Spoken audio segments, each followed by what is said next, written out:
You're listening to an Airwave Media Podcast. Christopher Media, let's make some noise. Your mind. It is the center of your life. It is everything you hear, everything you see, everything you feel. It is everything you are. How would you know if someone stole your mind?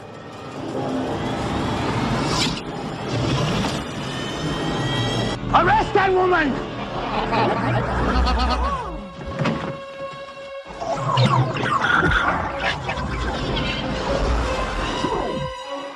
Quaid. Cut. Get ready for a surprise! We can't let him run around. He knows too much. They've got your bug. I get a lock. There! The bug's in your skull. Take this thing out of the case and stick it up your nose.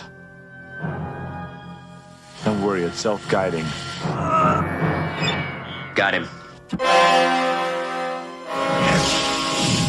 I lost him.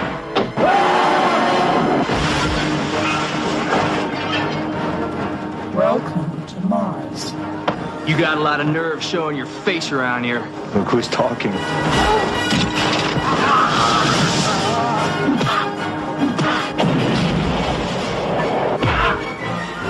They erased your identity and implanted a new one. If I'm not me, who the hell am I? He's got a hologram! Welcome to Johnny Cab. Drive! Where can I take you tonight? Please fasten your seatbelt. I want Quaid delivered alive for reimplantation. That's for making me come to Mars. You wouldn't hurt me. After all, we're married. Consider that a divorce.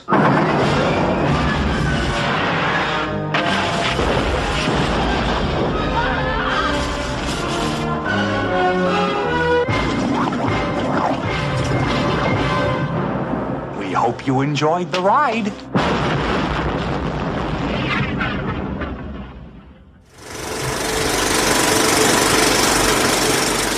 Welcome to the projection booth. I'm your host, Mike White. Joining me is Mr. Rob St. Mary. I'm just here for the ego trip.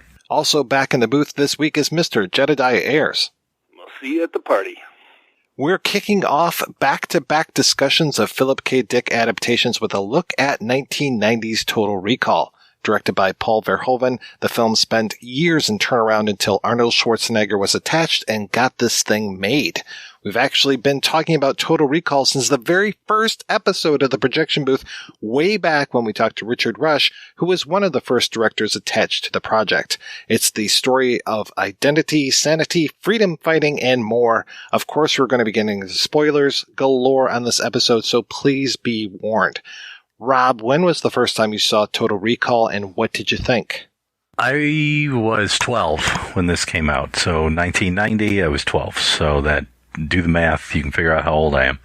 I believe I either saw it in the theater or when it was on VHS. I can't remember which, but I do remember seeing it not too long after it came out, if that was the case. And at the time, I didn't really know what I was looking at. It definitely had a tone to it and a style to it that I'm going to talk a little bit more about later that I thought was really interesting. And the whole sort of question of what's reality and what's memory or dream, you know, this may be where, now that I think of it, where I came to like the films of, take a drink, Louis Buñuel, because there's a lot of that you don't know if you're in reality or in a dream kind of logic. And I think this may have been the first place that I remember kind of seeing something like that when I was a kid. So in the years since, I've seen it over and over again, many times. It's one of my favorites of Verhoeven's American films. Obviously is the best one for me is always RoboCop. I always go back to that one. But there's always something about a Paul Verhoeven film, even if it's a failure, quote unquote, it's still more interesting than half of the other stuff that's out there. How about you, Jedidiah? I first saw it on video. It was new to video. I, of course, was aware of it. I was very interested in movies, but I was not allowed to see movies. And so my buddy and I, we would have been probably 14 when it came out, and, maybe 15 when I saw it on video.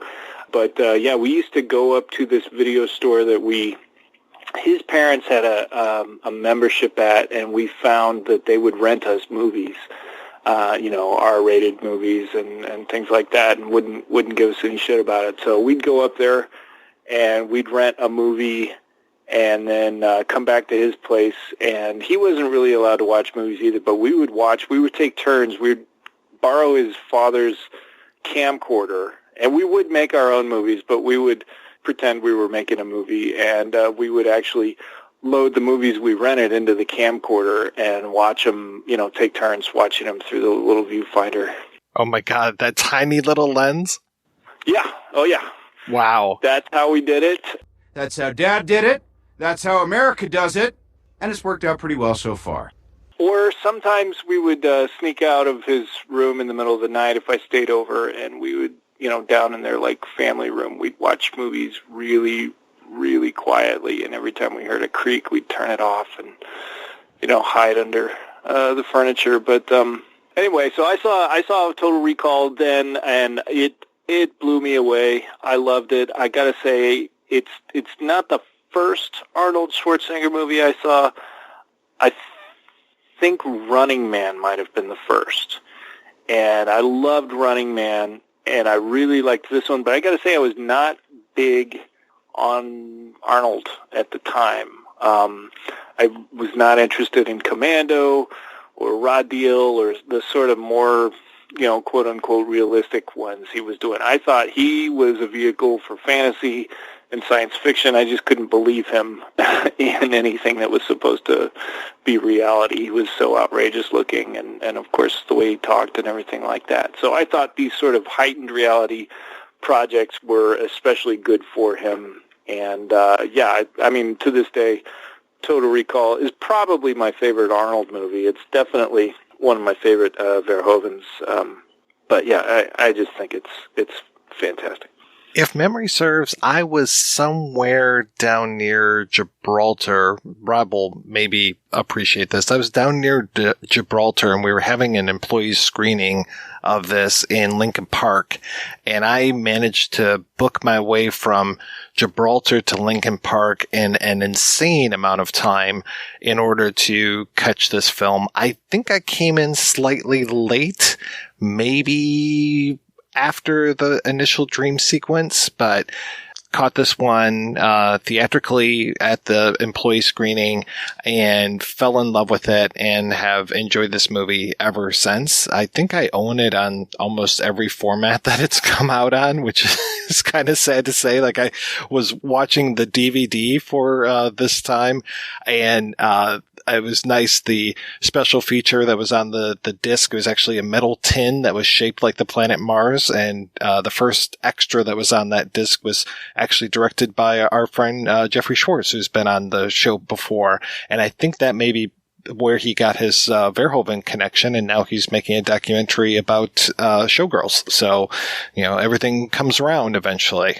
Yeah, I kind of agree with you, Jed, as far as the whole idea of Arnold being such a larger-than-life character, and that was initially a problem for this movie. Even years and years afterwards, I would hear people complain about it isn't a shock when Douglas Quaid ends up being a superhero or a secret agent in this case, because he is built like something that is not human. He is not that typical guy. But then it's interesting, you take that and you flip it and you put Colin Farrell in the role, and even though Colin Farrell is much more handsome than I am, that's for sure, it doesn't work. And I think it works better with Arnold in that they tailored the script better to fit his personality than they did with Colin Farrell. It just feels like it could have been any old schlub in that role, but then you put somebody handsome in there and it doesn't necessarily work. It's not a surprise that this guy's a secret agent because he looks like he could be the next James Bond. I like Colin Farrell as a performer a lot, but I don't know that he's got a distinct sort of personality. Like you think, oh, that's a Colin Farrell role, or Arnold came with everything here. He got the one-liners, he got everything. It's a very distinctly Philip K. Dick movie. It's a very distinctly Paul Verhoeven movie, and it's a very distinctly Arnold Schwarzenegger movie at the same time. I think that's an accomplishment. I understand that they try to make him bulky, and they give him a bulky job. So right. He's out, working the jackhammer and all that stuff on a construction site. And, it's not like he's pushing papers across a desk. Like, I don't think we would have bought that. Yeah, like Mr. Incredible at the beginning of The Incredibles or something, working an insurance job. I think that they did a good job with that, and I think Arnold gives one of his best performances of his early career in this role. He can actually play the pathos that it takes to realize that you're not necessarily yourself. That little look that he gives after he goes to the recall place and he ends up shooting Harry and these other guys that are trying to take him away. That look that he gets on his face when he looks down at the gun, like, I did that? Like, he's kind of surprised. He's like Urkel at that point. Did I do that? It is really smart that we begin this movie with a dream sequence, that we have Arnold waking up, that we almost have him dying in that dream sequence, which I didn't get to see until I finally watched this on VHS. And then the whole idea of that we see so much of his world and we see so much of the world overall through screens. We're introduced to a lot of people, characters through screens. You think about the first time we see Cohagen, he's on a television screen that's in the Quaid apartment. The first time we see Richter, he's on a screen. We see that guy's face who gives him the briefcase on a screen. We even see Hauser on a screen, and we just get this whole idea of screen after screen after screen. And then even when he gets introduced, quote unquote, properly to Melina, it's also on that screen at the recall place. That to me is where, on watching it over the last few times, it really starts to feel like when we did Starship Troopers, we talked about how Starship Troopers plays kind of in the RoboCop world.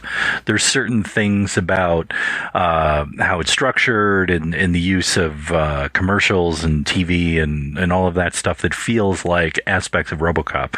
And I think it's kind of the same here as well, that Verhoeven's using a lot of the same technique of media in order to give you that stuff, and there is satirical elements with obviously some of the commercials that are in here as well. Would you like to ski Antarctica? But you're snowed under with work? Do you dream of a vacation at the bottom of the ocean? But you can't float the bill? Have you always wanted to climb the mountains of Mars? But now you're over the hill? Then come to Recall Incorporated, where you can buy the memory of your ideal vacation cheaper, safer, and better than the real thing. So don't let life pass you by. Call Recall for the memory of a lifetime.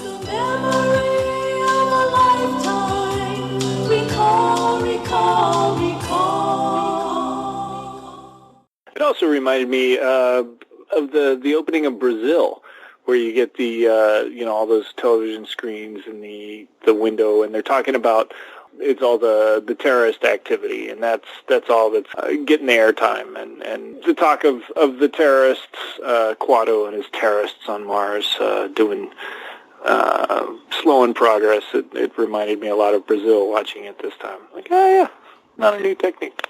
And also looking at it through knowing more about Philip K. Dick now than I did originally, that opening on Mars looks like the cover of a 1950s pulp novel. It feels to me like it's staged very much like it could have been a still shot that's put on a cheap paperback.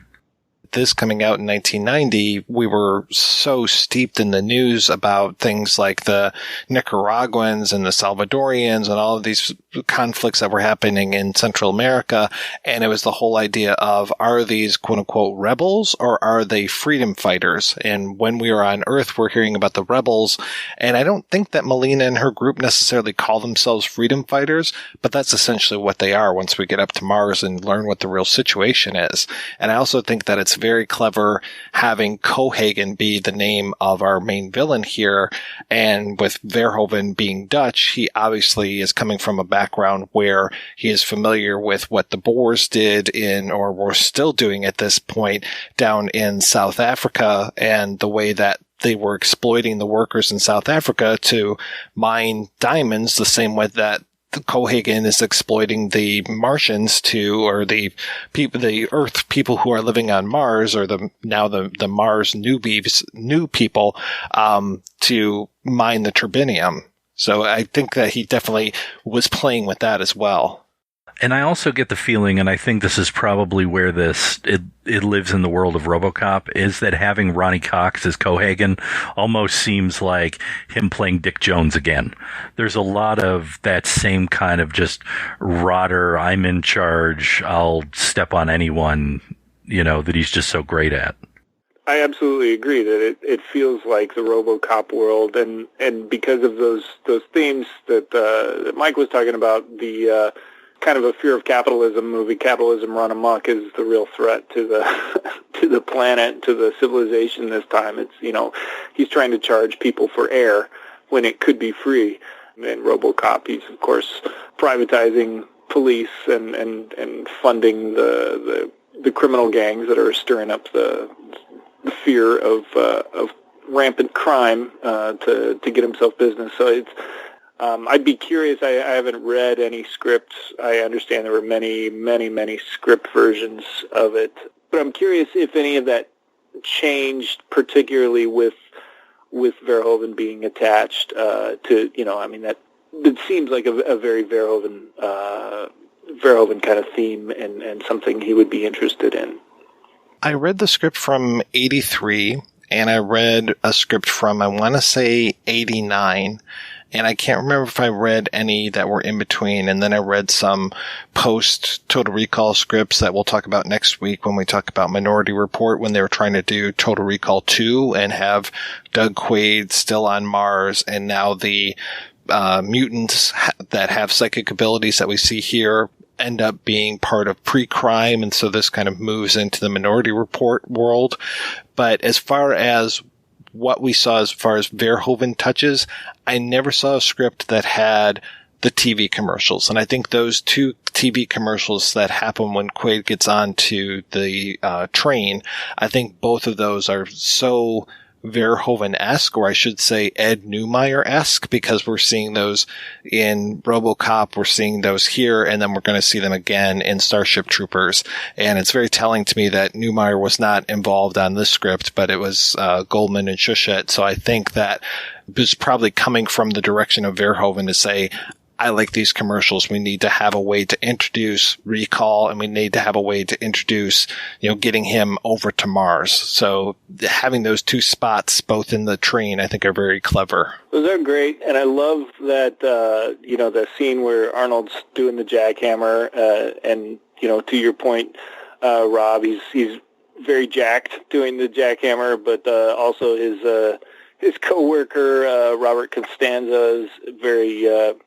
It's like you get the jiggling muscles on the one and you get the jiggling fat on the other, and you see they're both pretty effective. But when he talks to him about Recall, he's like, oh, that place? And he says, oh, Recall is clearly he had not heard the commercial yet. Like, because Recall sticks in your head so much. Yeah, I mean, it sounds so perfectly awful that I won't shake it forever, but sounded more like a disco hit coming from Harry.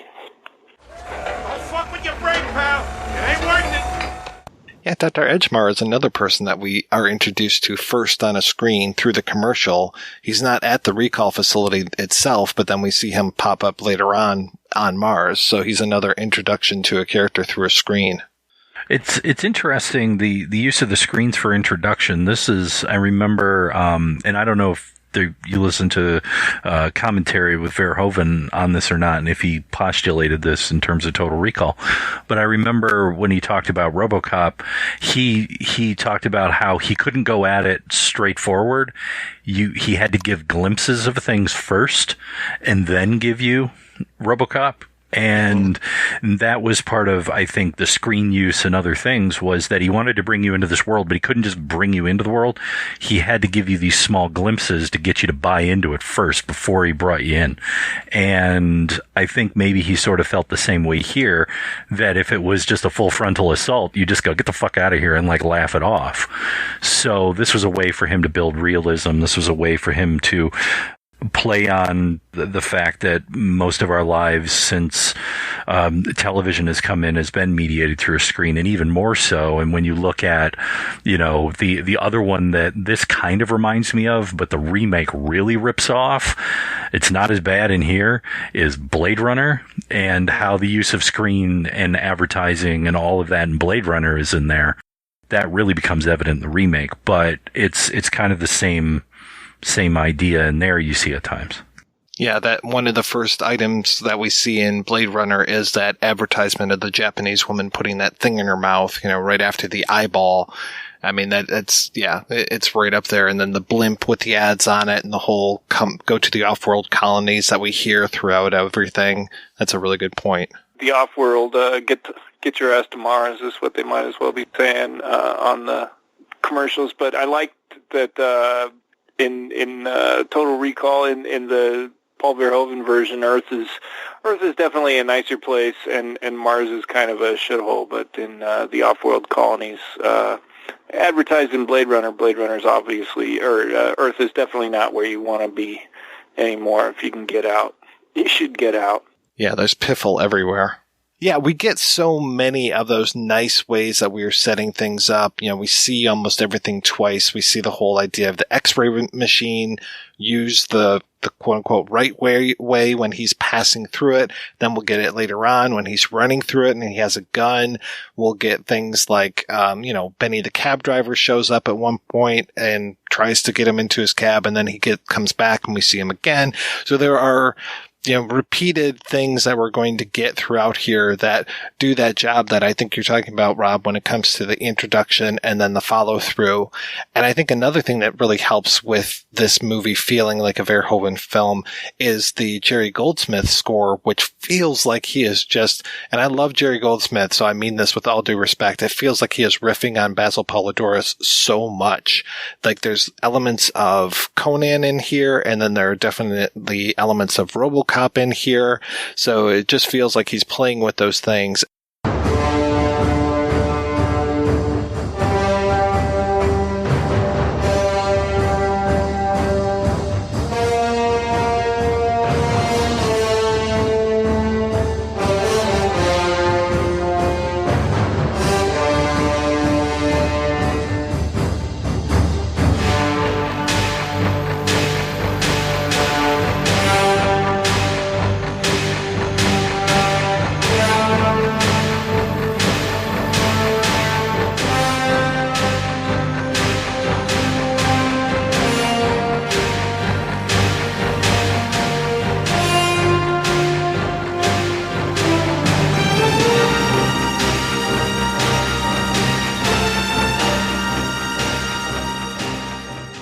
And then that dream sound that he has, it feels very Twilight Zone-y to me. So just that sounds very much like it was coming right from the Twilight Zone.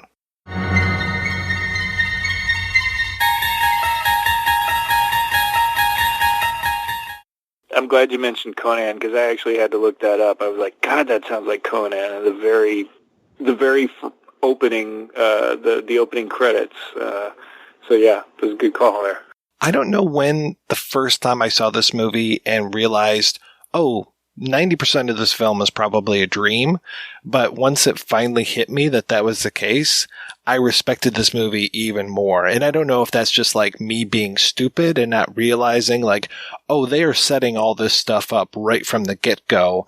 But now when I watch it, I'm just like, okay, yeah, I really feel like he is probably sitting in a chair somewhere having that psychotic embolism but I really don't care. And it's so much fun to watch this, regardless of whether he is going to be lobotomized at the end of it or not. That's the point that I made at the open in terms of how I think this film and having that kind of experience with it allowed me to get into other movies that weren't so driven by, well, is it real? Is it not real? What's real? What isn't real?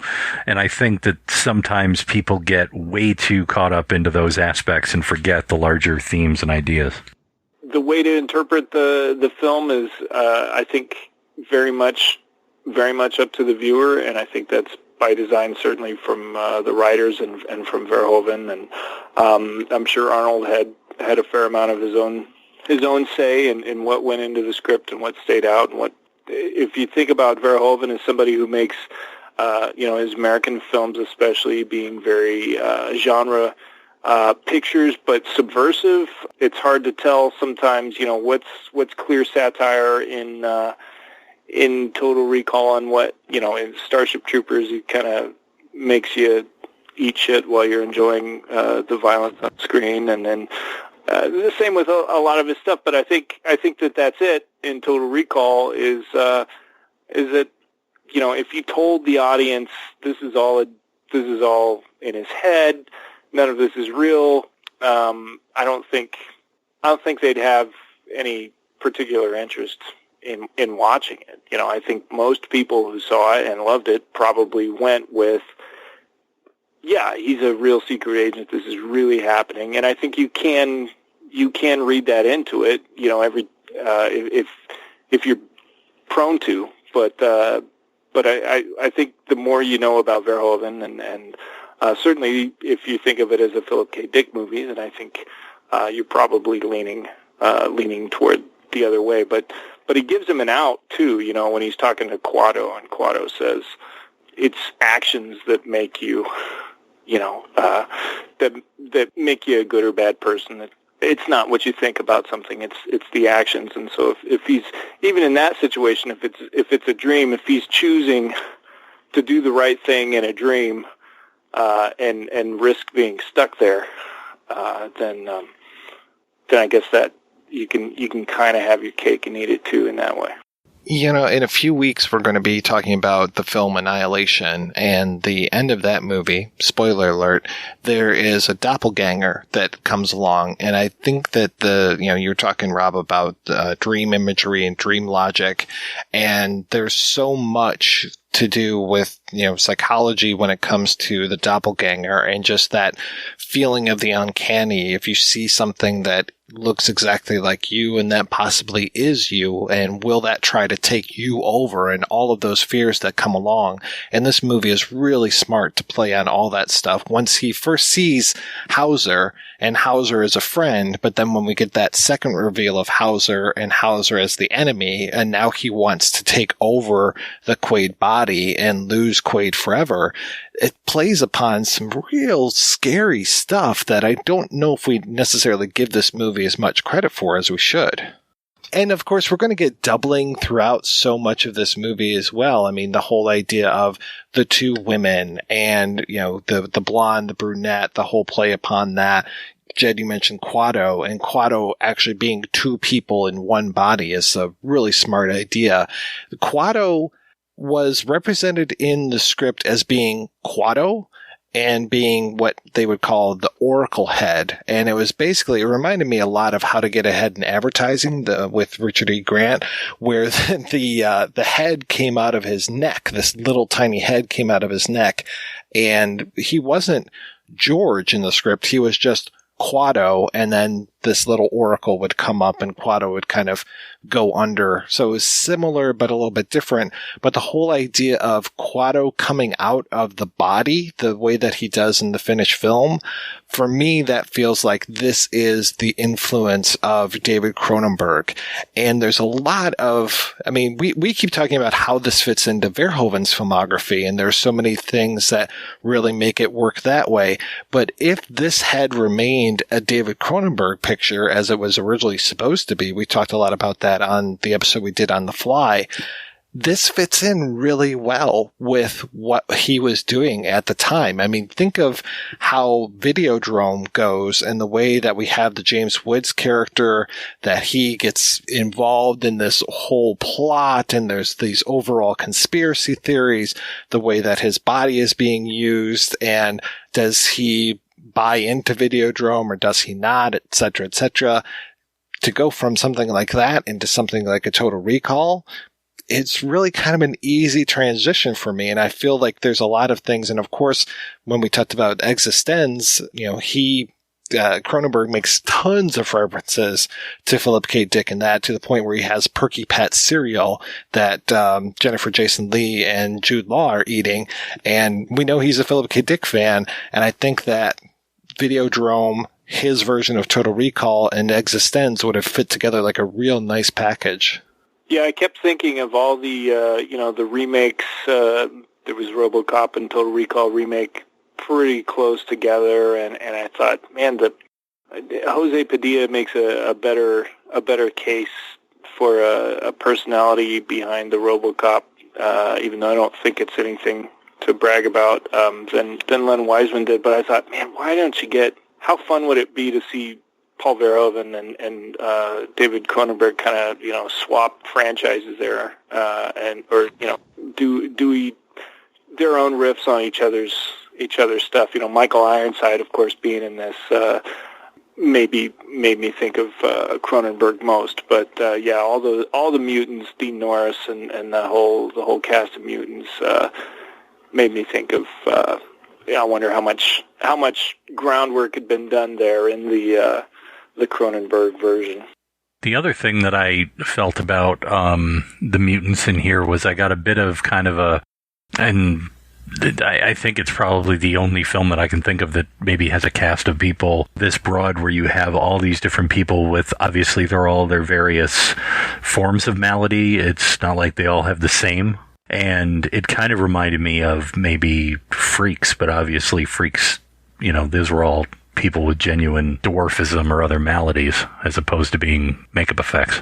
We talked about how much groundwork had been laid by Cronenberg, and I think a lot of stuff had been laid out by him. People were encouraging me to try to find some of the makeup people or some of the folks that were initially involved on this project when Cronenberg, and I can't say initially because he was like the second or third director that was associated with it.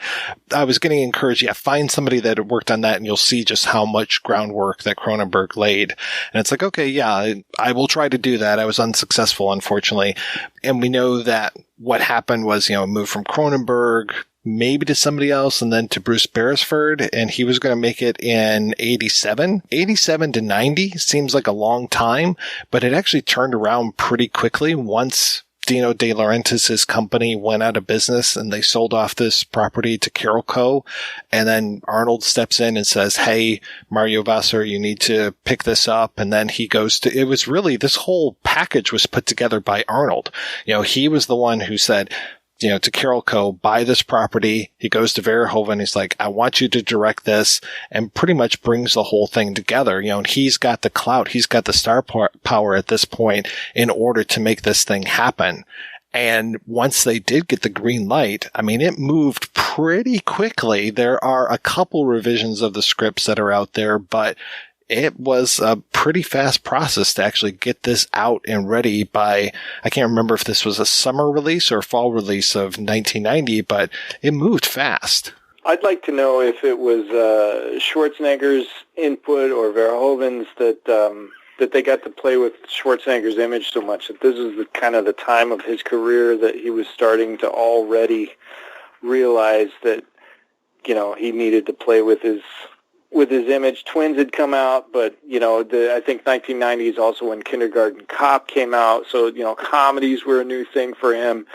And, he would go on to be A Pregnant Man and things like that and other movies.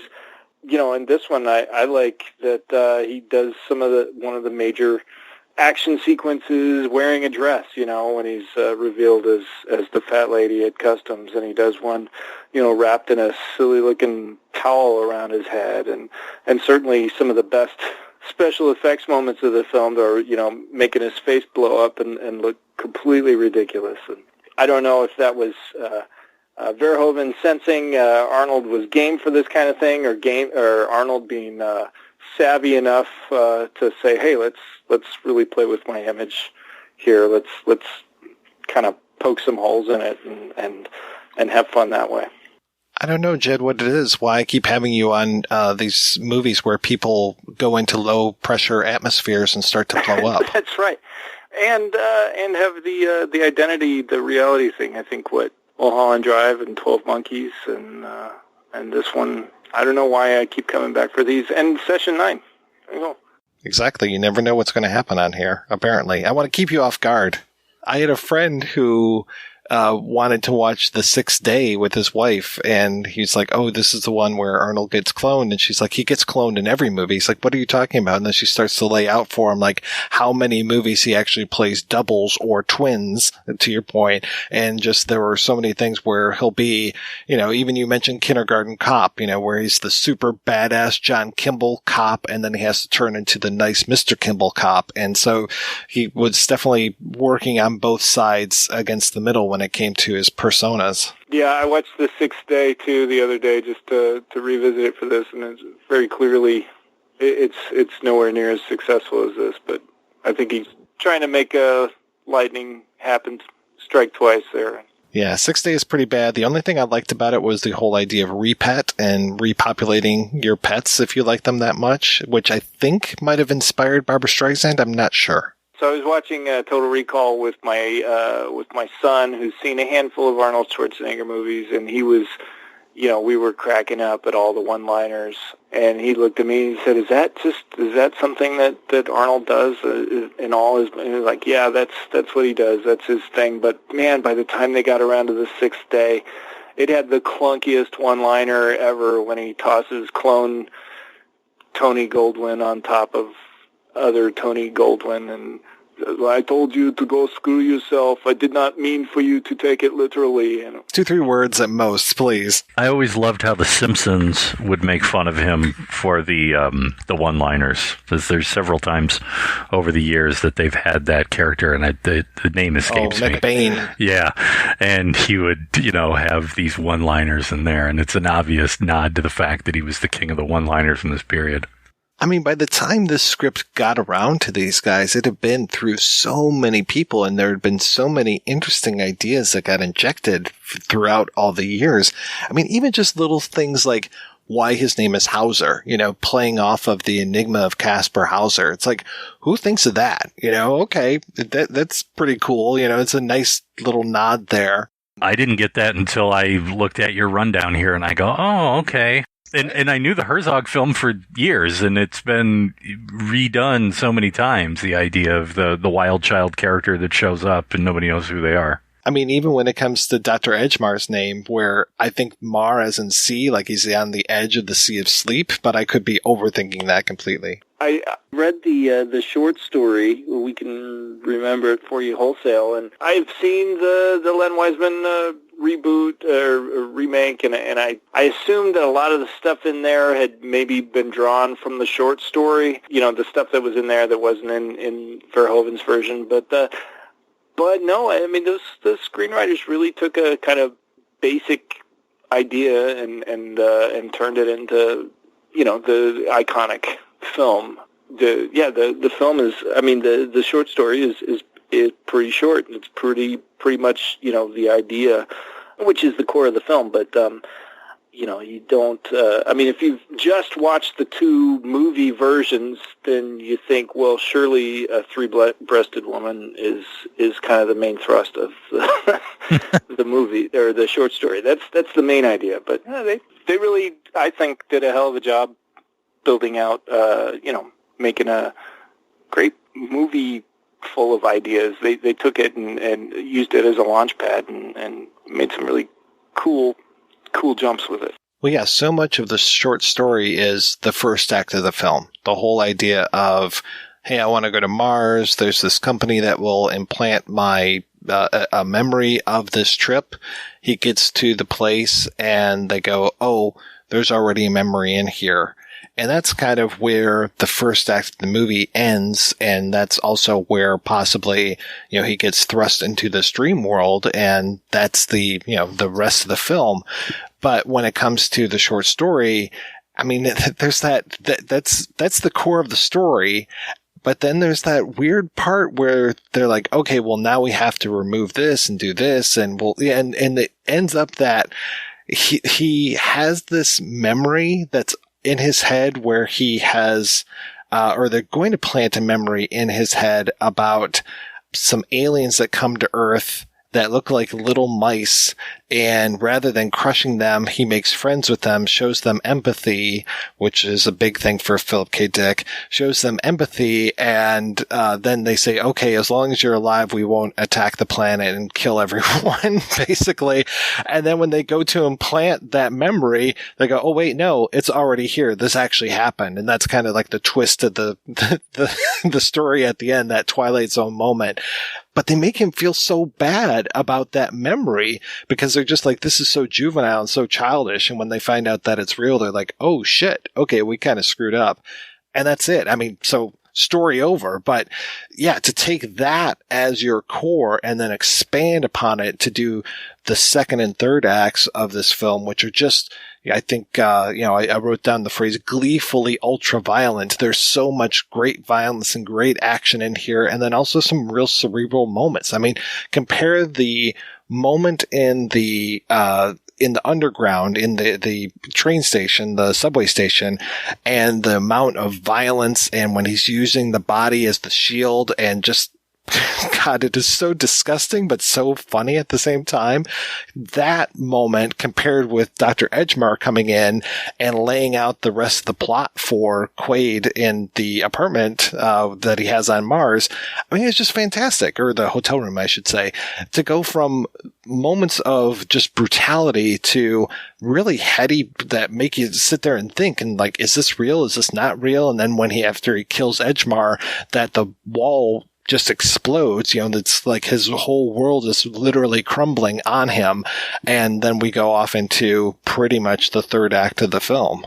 But that's, I guess, where I come in with the whole, RoboCop world, because you get that over-the-top violence and then things to think about. And I think that that's where Verhoeven is so great, because he comes from that sensibility. I mean, I tell everyone who's only seen his American films, really, you're doing yourself a disservice.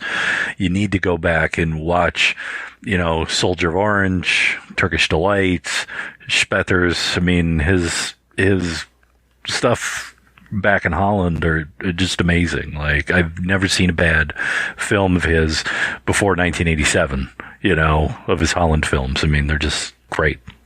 I definitely owe it to myself to do that. I think I've only tried to see, what's the one? Flesh and Blood. That was his first English language.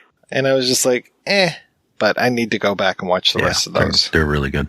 Getting back to the subway scene, the human shield, I gotta say that moment, there are so many moments in this movie that I think, it's like every 5 minutes I'm like, oh wait, this is my favorite part. Oh wait, no, this is my favorite part.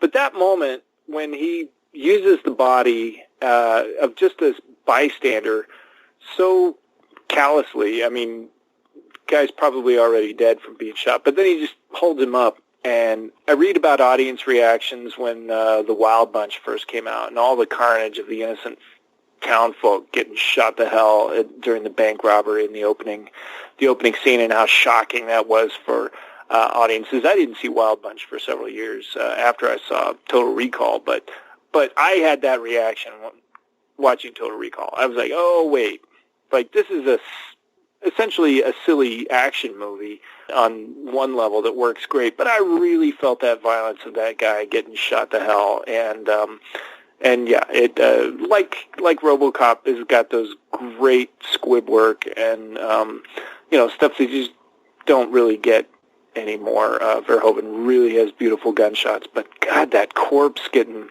lugged around, just abused. So I felt it in a way that probably changed the way I watched action movies to a certain degree.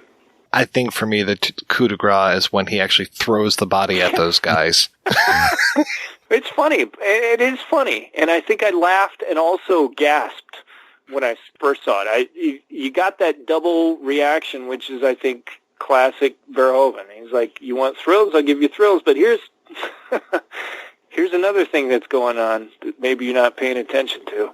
To me, that is the same thing with the Mr. Kenny scene in RoboCop, where, the executive just gets blown to smithereens by the Ed 209, and you're just like, at one point going, oh man, and then you laugh because it just is ridiculous at the same time too, just the overkill.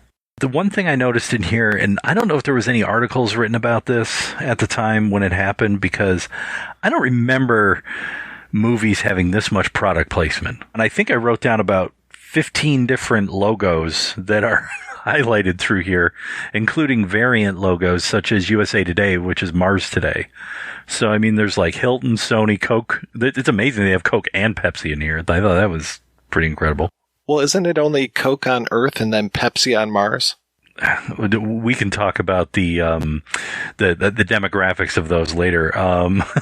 Jack in the Box, Sharper Image, Beck's Beer, MGD, Best Western, and I'm sure I'm missing some. So it's like just so many amazing product placements in here, to the point where I'm amazed there's not one point where somebody like actually picks up a beer in slow-mo and, make sure that image is really logo's really keyed into the shot. I mean, it's just amazing how many of these are all over the place. It's like people only do things because they get paid. And that's just really sad. I mean, for me, the biggest one was that Hilton logo when he's walking into that Hilton on Mars. That just stands out so much because I think it's almost the size of his body and right there, like torso level. But yeah, there are a bunch and like the Mars Today one always gets a laugh whenever that one shows up on screen. But yeah, I never picked up on just how many logos there were. You can get away with it because obviously it's like, okay, it's a bar, so of course it's going to have bar signs. Even some of the shelves and stuff, like in the apartment and in other places, it's like, no, they want you to notice that can is brighter color than everything else that's there. I wonder if that was a commentary or if that was more of we can get money from these products. RoboCop world and Starship Troopers world, they're not real products. They're satirical versions of products with fake names and all of that stuff. In here, they're actual products. They're actual things. Which I wonder how much of that is due to what was an exorbitant budget by the day's standards. I mean, it got pretty derided for being one of the most expensive movies ever made at the time it came out. I wonder how much of that was really needing it. And I was trying to remember if there was any tie-ins. Do you remember any tie-ins? Because I remember when Batman came out the year before, there were like tie-ins with, I think, Taco Bell and other things like that. And I can't remember if they tried to tie Total Recall into something like that or not. I can't for the life of me remember. I don't think you could do it with the R-rated. Oh, I have an answer for that. Oh, you do? Yes, I do. I managed to find a commercial for the 1991 Toyota 4x4 where our main character gets the memory of driving a 4x4 implanted in his brain. I see you've selected Memory Implant 7, the ultimate adventure. Vehicle preference? Toyota 4x4, the black one. Excellent choice.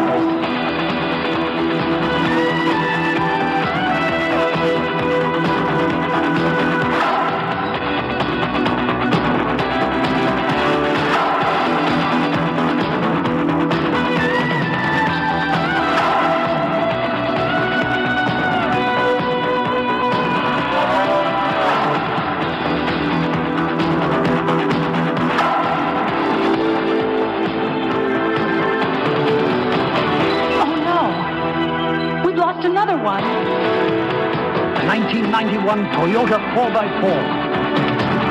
The ultimate adventure.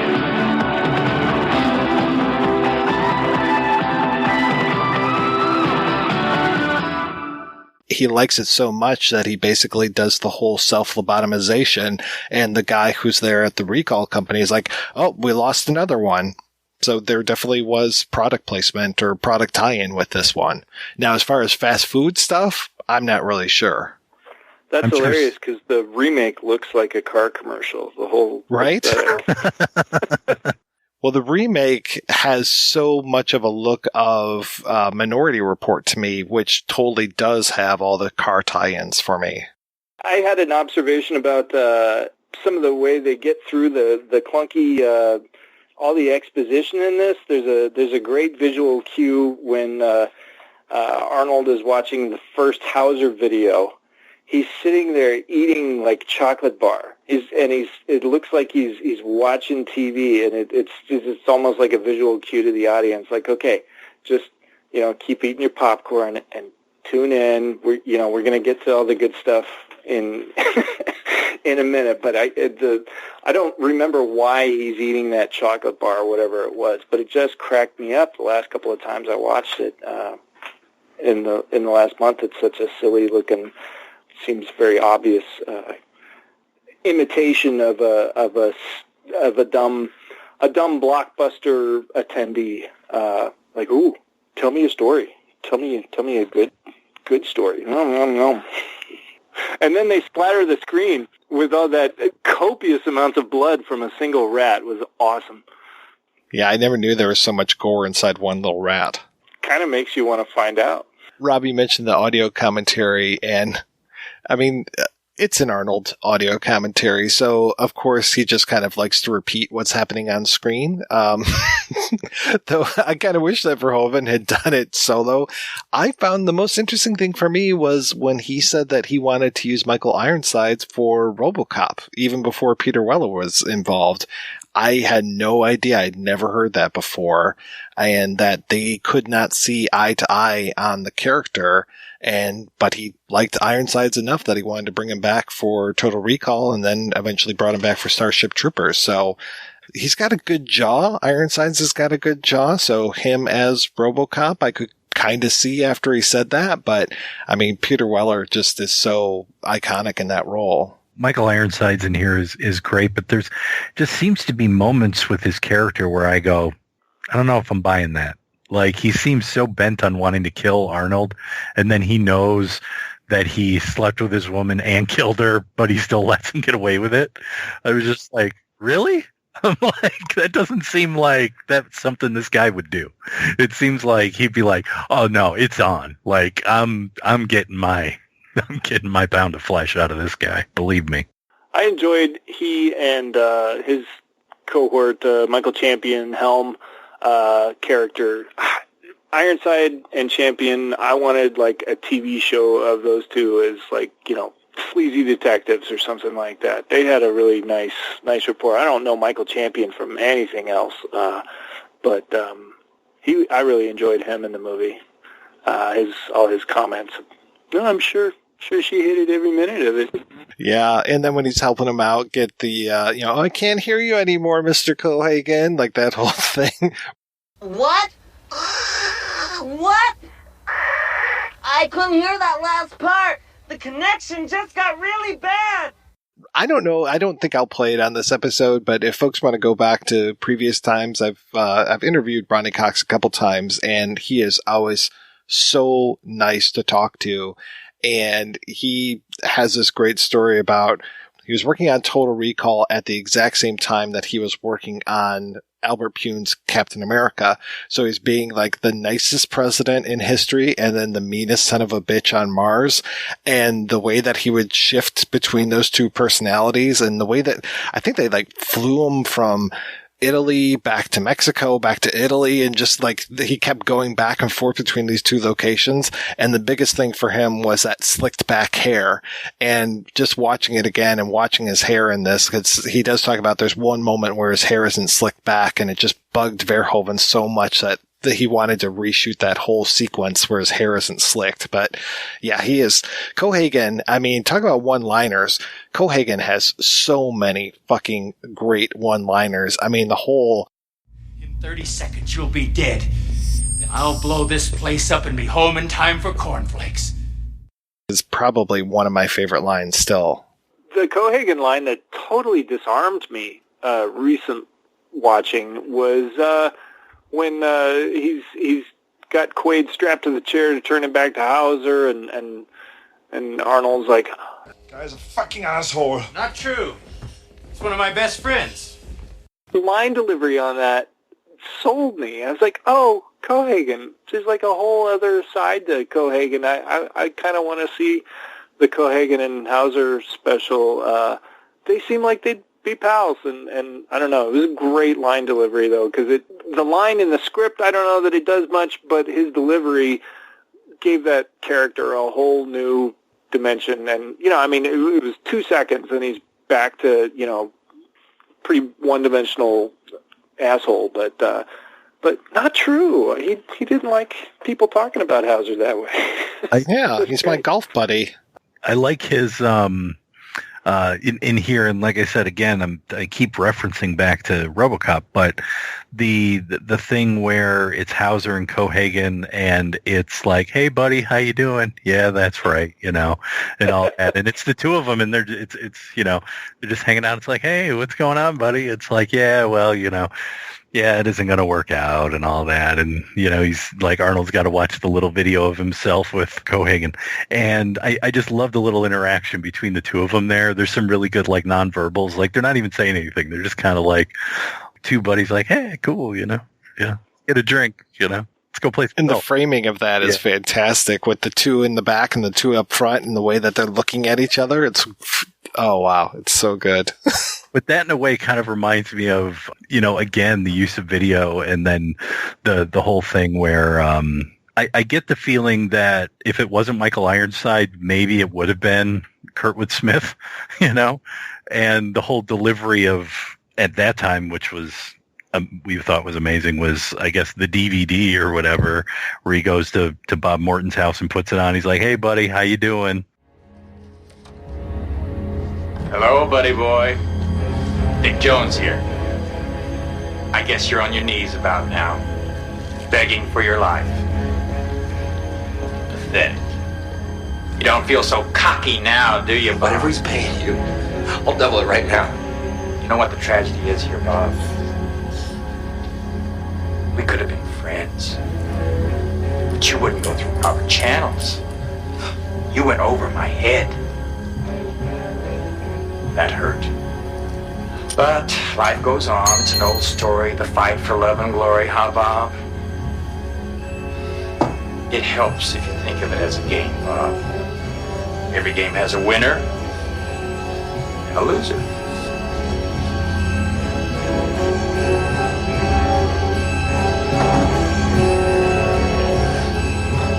I'm cashing you out, Bob. And it kind of reminds me in the same kind of tone. Yeah, totally. I always think of Kurtwood Smith coming in and just going, bitches leave. If he ever showed up at a convention, like a Comic-Con or something, I would just go up and give him a couple of bucks and just say, just do it. Just say it. Which one? He's got so many good lines. Which one would you have him say? Well, you need the bitches leave. I mean, it's just... Oh. For me, I'd give him 2 Tigers tickets and be like, the Tigers are playing tonight. Can you fly, Bobby? Oh, Kurtwood Smith. He is just a treasure. Oh, American treasure. And Rachel T. Compton. I mean, this is like the 3rd time we've talked about a movie that she's in.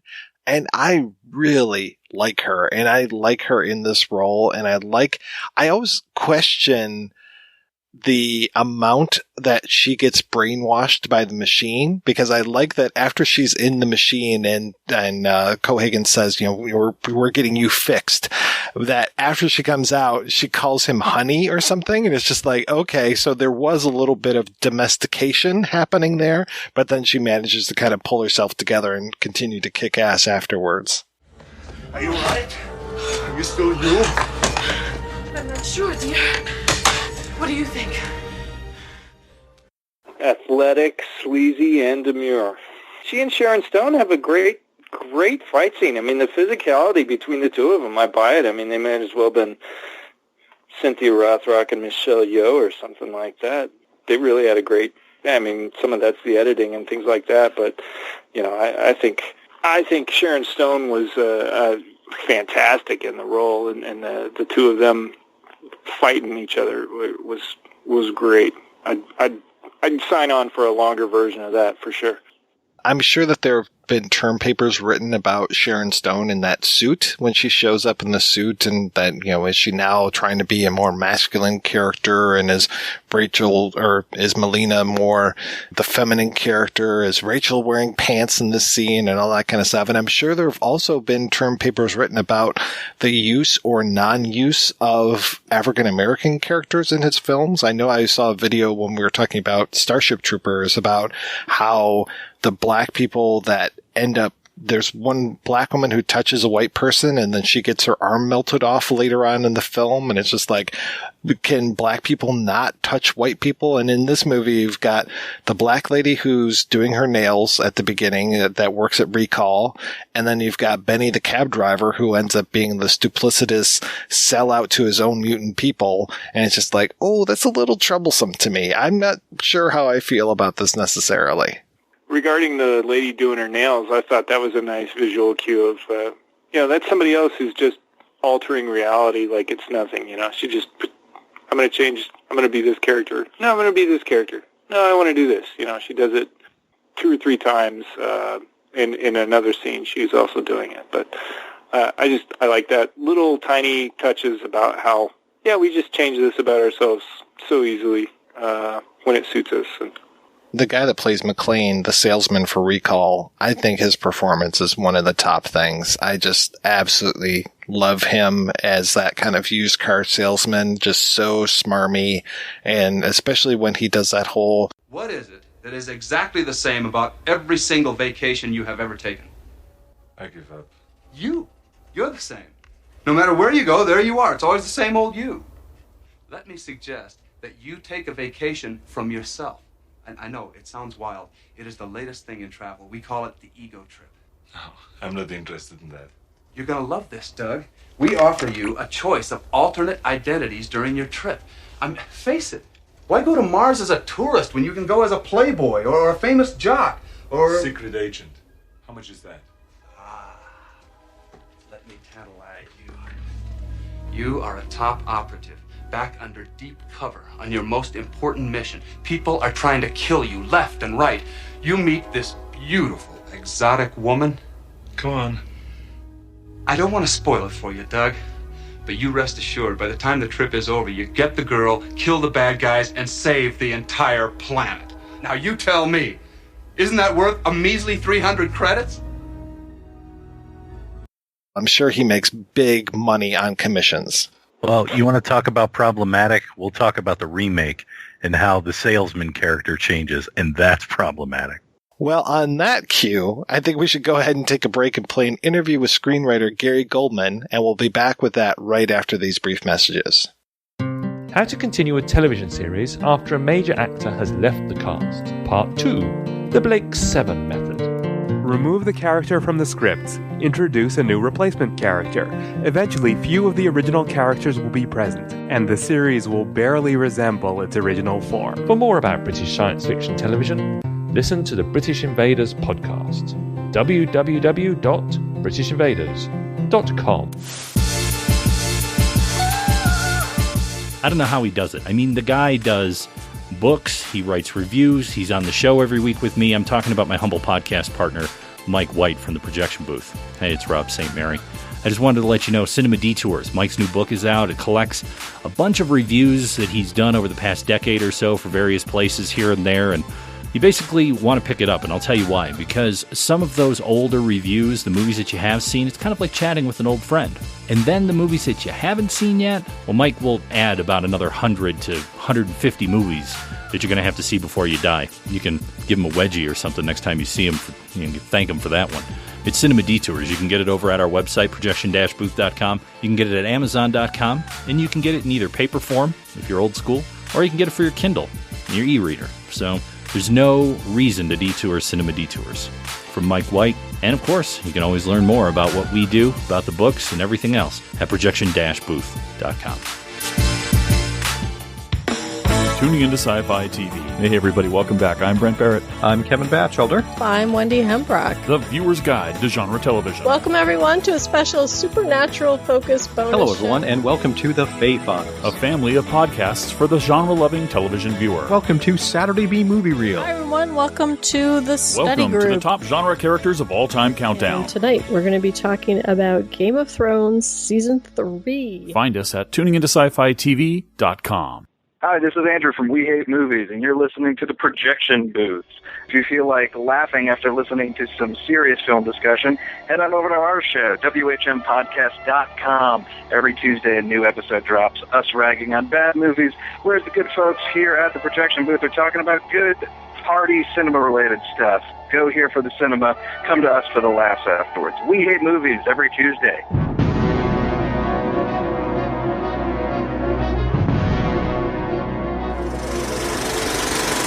I really was curious as far as how you really got into movies. I wanted to be a novelist, and then I'm from New Orleans. I went to college in the Boston area at Brandeis University. When I got there, I started seeing a lot of foreign films, like Ingmar Bergman. And my vintage was Ingmar Bergman, Fellini, Louis Malle. Those are the movies that were coming out when I first got there, and I realized that I liked that cinema was the art form of our time, and that if I wanted to express myself, I should do it in movies. I then just started watching a lot of movies. I wasn't a film major because Brandeis didn't have a film department and didn't offer a film major, so I was an English major. But the whole time I was there, really from the time I was a freshman, I knew that I wanted to be a filmmaker. And I wanted to actually be a kind of a European-style auteur filmmaker. And it was only later, after I got to Hollywood and started working in the business and in the industry, that I figured out I started to really like Hollywood movies and wanted to work within the Hollywood industry. So what was that process like as far as kind of breaking into the industry? Well, I made some films. And then I had a break. I worked with this French director, Louis Malle, who was one of my heroes. He came to America. He was a French director, and he was making Pretty Baby. And I'm from New Orleans, and I managed to meet him, and I helped him with the research for the film, and then he asked me if I would be his assistant. So I worked with him on Pretty Baby and helped find the locations for the picture. And, then made another couple of movies, made another documentary about New Orleans. And then moved back to L.A., was involved in a little distribution company for a while, and then got my next job with Larry Gordon, a big Hollywood producer of mainly action movies, who had a deal at Paramount at the time. So I worked for him for a couple of years at Paramount. It was Larry. It was a very small company, so I was involved in everything. And Larry was the boss. Joel Silver was then his second in command. And then there was me, and then eventually also Larry's brother, Chuck Gordon. And I really learned the ropes there. And then after a couple of years, Larry fired me. And then after that, I sat down and I wrote a screenplay, which was Big Trouble in Little China, and I sold it. And so I ended up becoming a writer, continued as a writer, basically expecting one of these days to, work my way back to being a writer-director. But it didn't work out that way, and I ended up staying a writer and now ultimately a writer-producer. I have tried my best to find yours and David Weinstein's version of Big Trouble in Little China, because I hear it differs vastly. Well, this is true. It's both different and similar.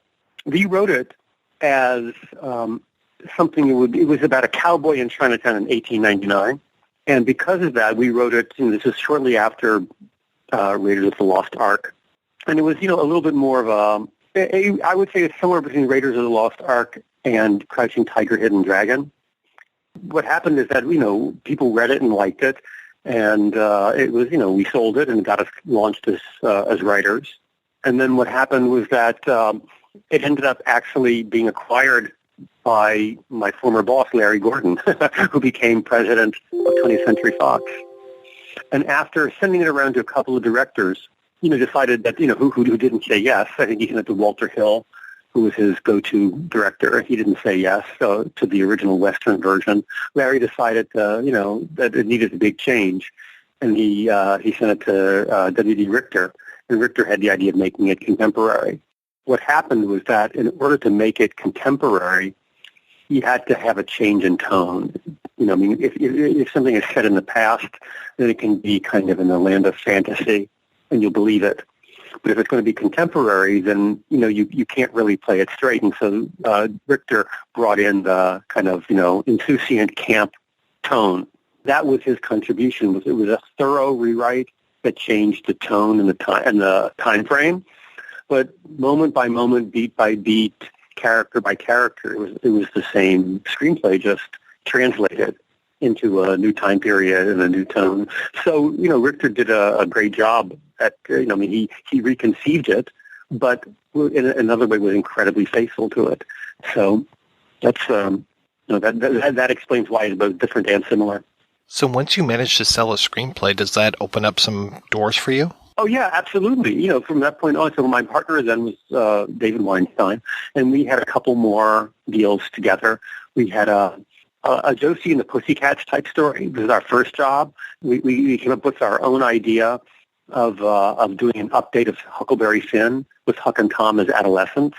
We called it Huck and Tom Get Laid, and we set that up at Warner Brothers with the Ladd Company.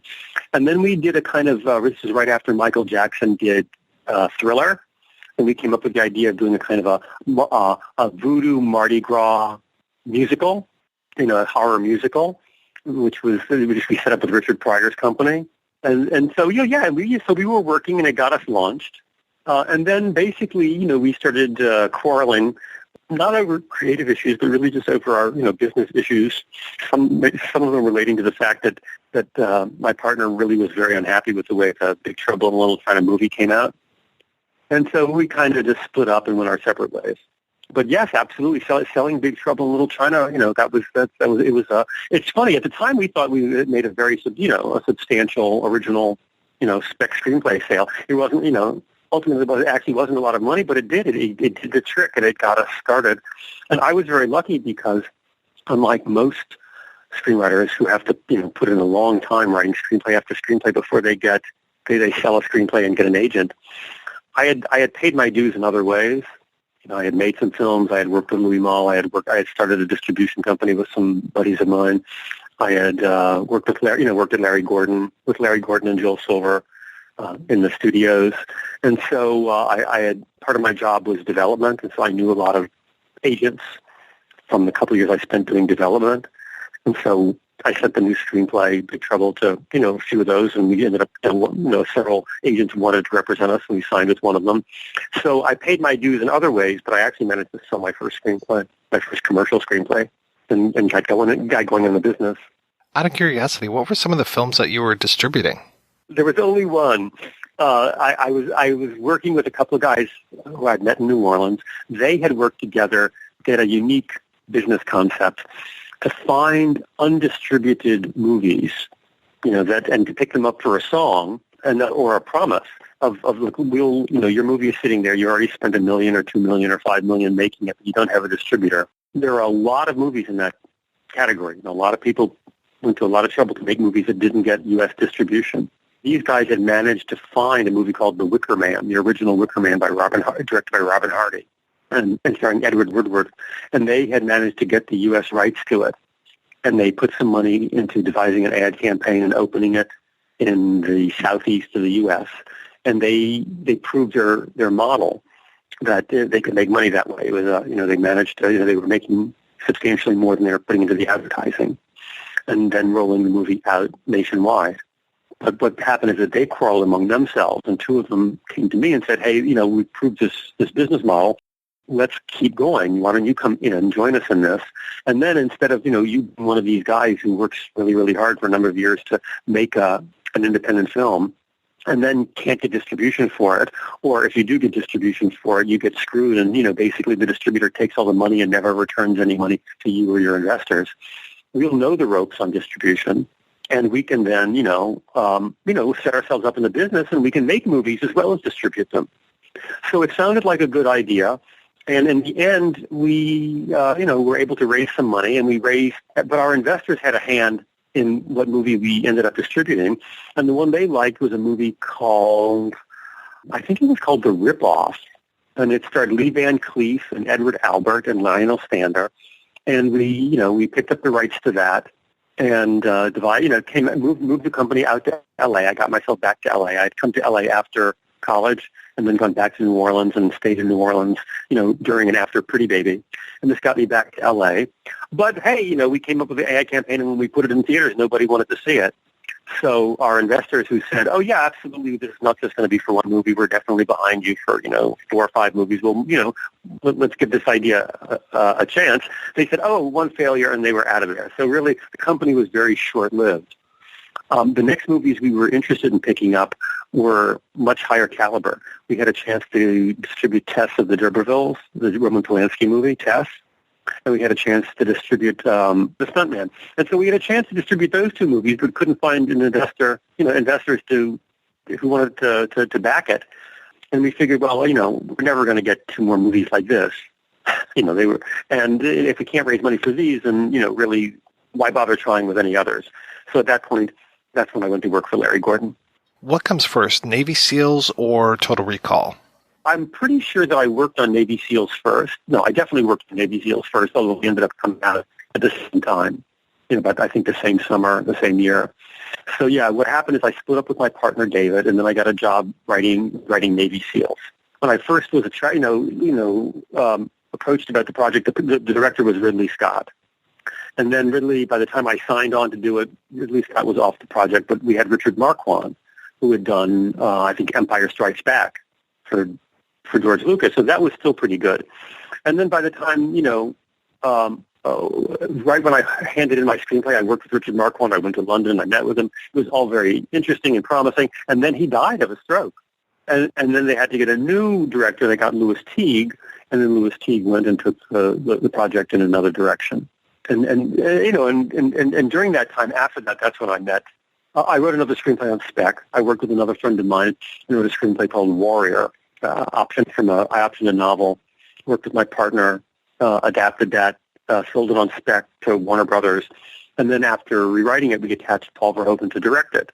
And so I was working with Paul Verhoeven on this other project, Warrior, when we were hoping that would be Paul's next movie and the movie would get made. But we were having difficulty getting the screenplay in perfect shape for Paul, and before we could, Carolco and Arnold Schwarzenegger approached Paul about doing Total Recall.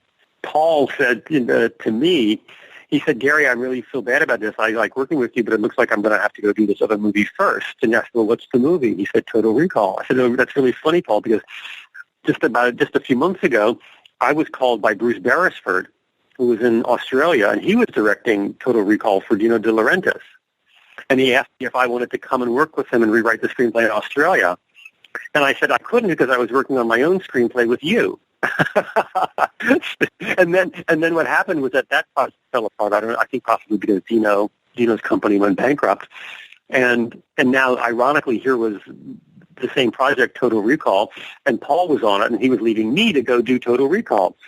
And so he said, well, what did you think about the screenplay, when you read it? I told him, he said, well, that's what I think, too. Let me see if I can get you the job rewriting it here. And he did. He got me the job rewriting Total Recall. And so I worked with him for, on that for a couple of years. Now, Total Recall, from what I understand, had been kicking around since the early 80s? Yes. How far back in the history did you go, or were you just looking at the Beresford version of it? Well, the way we started was that Paul read all the drafts, and he provided a few that he wanted me to take a look at. And then we developed our script based, starting from like 2 or 3 different drafts of the many, many drafts that existed. So you got to pick and choose what worked and what didn't. When I think back over the early days, I guess we did. I guess, yes, we had to figure out what worked and what didn't. I don't remember that much. I think that, the opening, what happened was that the first half was already very good, and then the problems began. And the question was, how do you get the second half to be as good as the first half? I don't think any of the second halves were really particularly good, and we had to really... There were a couple of versions of the second half that we liked better than others. And so we pieced together a kind of composite version as the rough drafts that we would work from. And then basically tried to figure out how to make the second half as good as the first half, and how to make it so that the ideas seem to have, the good ideas seem to have run out about halfway through, around the time of the Edgemar scene, and the idea was, can we keep that same kind of level of inventiveness and surprise going all the way to the end? I know it's kind of unfair. This is 30 years ago now that we're talking. How would it have played if we were to see that version, those early versions? Well, the main difference, I mean, the first half was always very good, although I do think that I, improved the dialogue. And Paul had this amazing tone and feel and style in RoboCop, which we were going to try and, to a certain degree continue. So I would say you would recognize the story very much, but it wasn't written for Arnold. In fact, the whole point of it, Arnold was really wrong casting for the movie. The movie was originally, at different times it was going to be played by Patrick Swayze and even Richard Dreyfuss, because the idea was that Quaid, who was then called Quail, was the last person you would ever expect to be a lethal killer. So you wouldn't cast someone in the role who was an action star. You were going to go for somebody else. You would be very surprised when suddenly he develops and displays these amazing skills. On the other hand, there was Arnold, and he thought, he wanted to play this part. And with Arnold, because he was, super hot at the time, the movie could get made.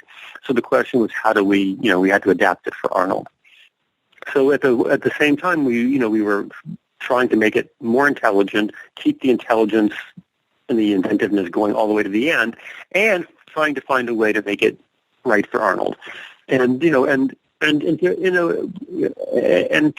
make it so we wanted to make a very smart Arnold Schwarzenegger movie, and that's what we set out to do, and I think we succeeded.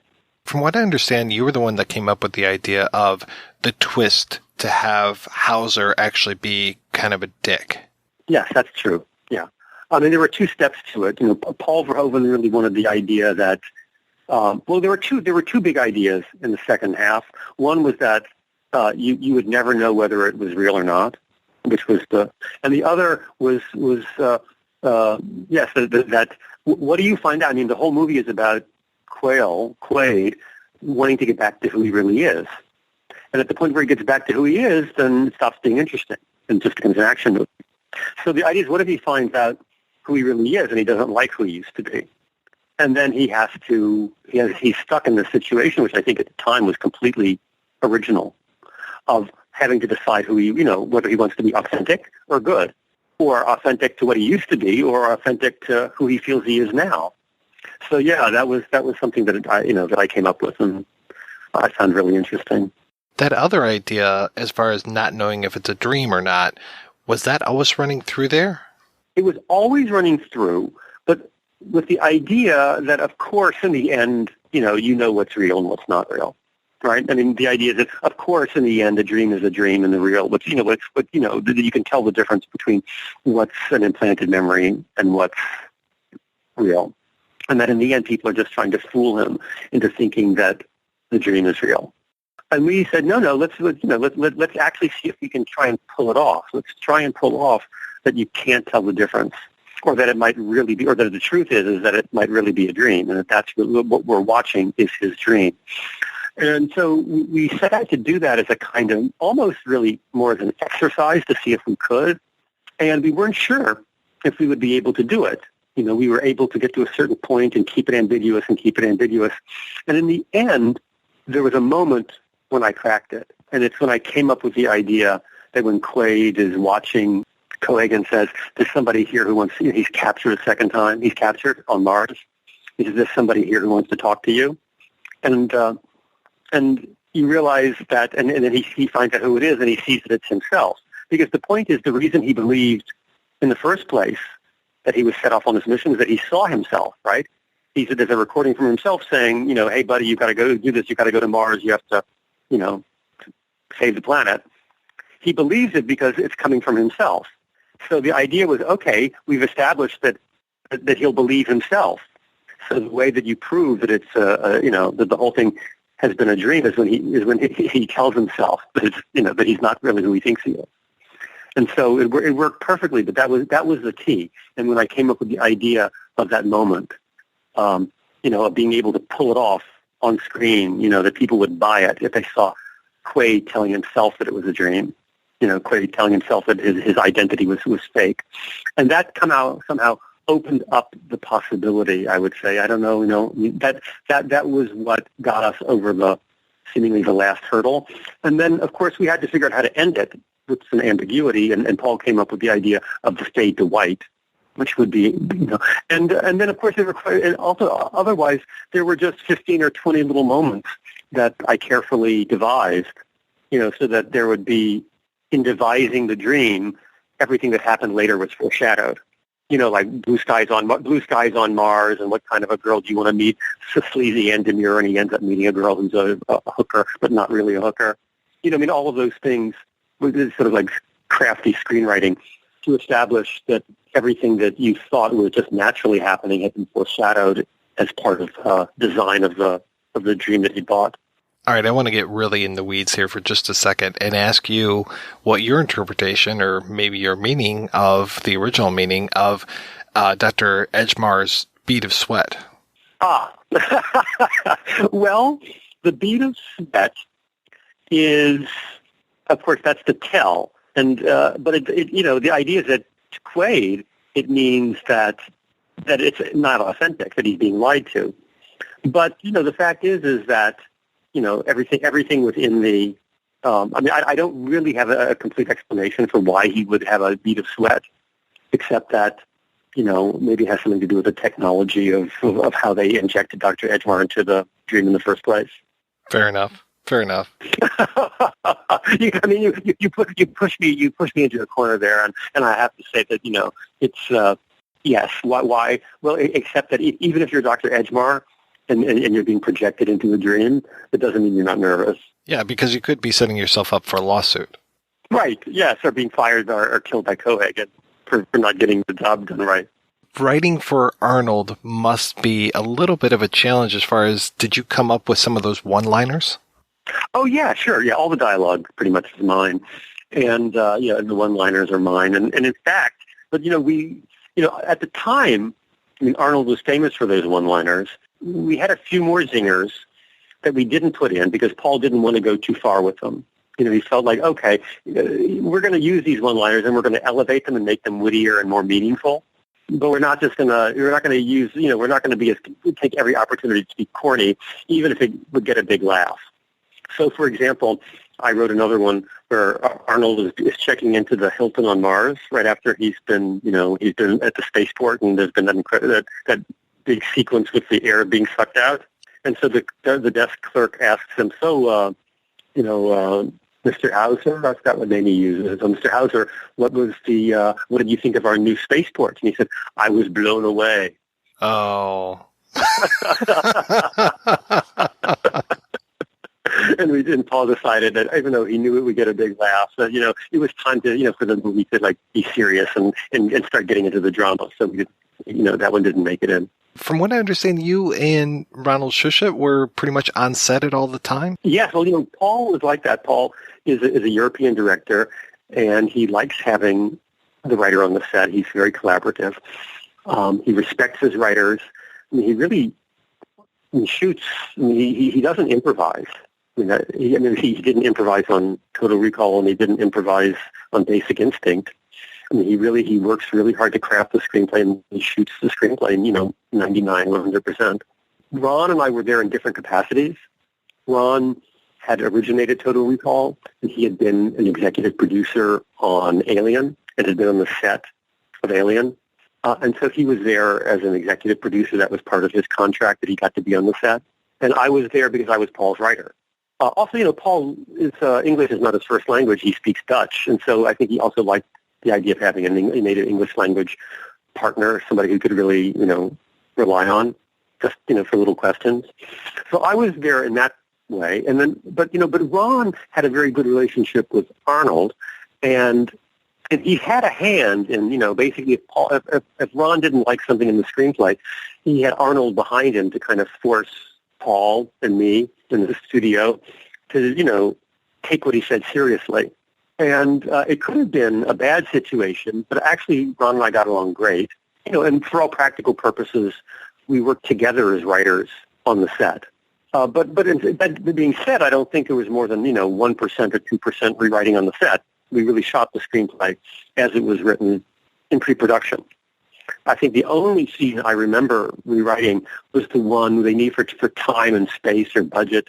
They needed to. We rewrote the scene with the old lady. Quaid is in the hotel when he gets the call saying, "Come outside. There's going to be a briefcase," and he goes outside and there's a lady who's gotten there first, and he has to fight with her. And that was a kind of a corny scene. It was vaguely amusing, but I think there was more action. There was a straight scene that was there before, and they wanted to save money and cut it out, so we replaced it with a funny scene with the old lady. And that, I believe, was really the biggest change that we made. Everything else was the same. And Ron and I, Paul delegated Ron and me to watch dailies for him, and we were involved in, all the other, with Paul and Arnold in most of the other creative decisions that were made on the set. It was a fantastic experience, the best experience, of my career. If only they could all be like that. Yes, absolutely. It was very rare, and I appreciate it. So did you roll from that right onto Basic Instinct, or what was the next project for you? Paul had found a short story called The Screwfly Solution by another science fiction story, and I wrote that. I adapted that, but it didn't go anywhere. And then I had an overall deal with Coralco, and I worked on Basic Instinct. Yeah, I mean, there were a few other projects that came up.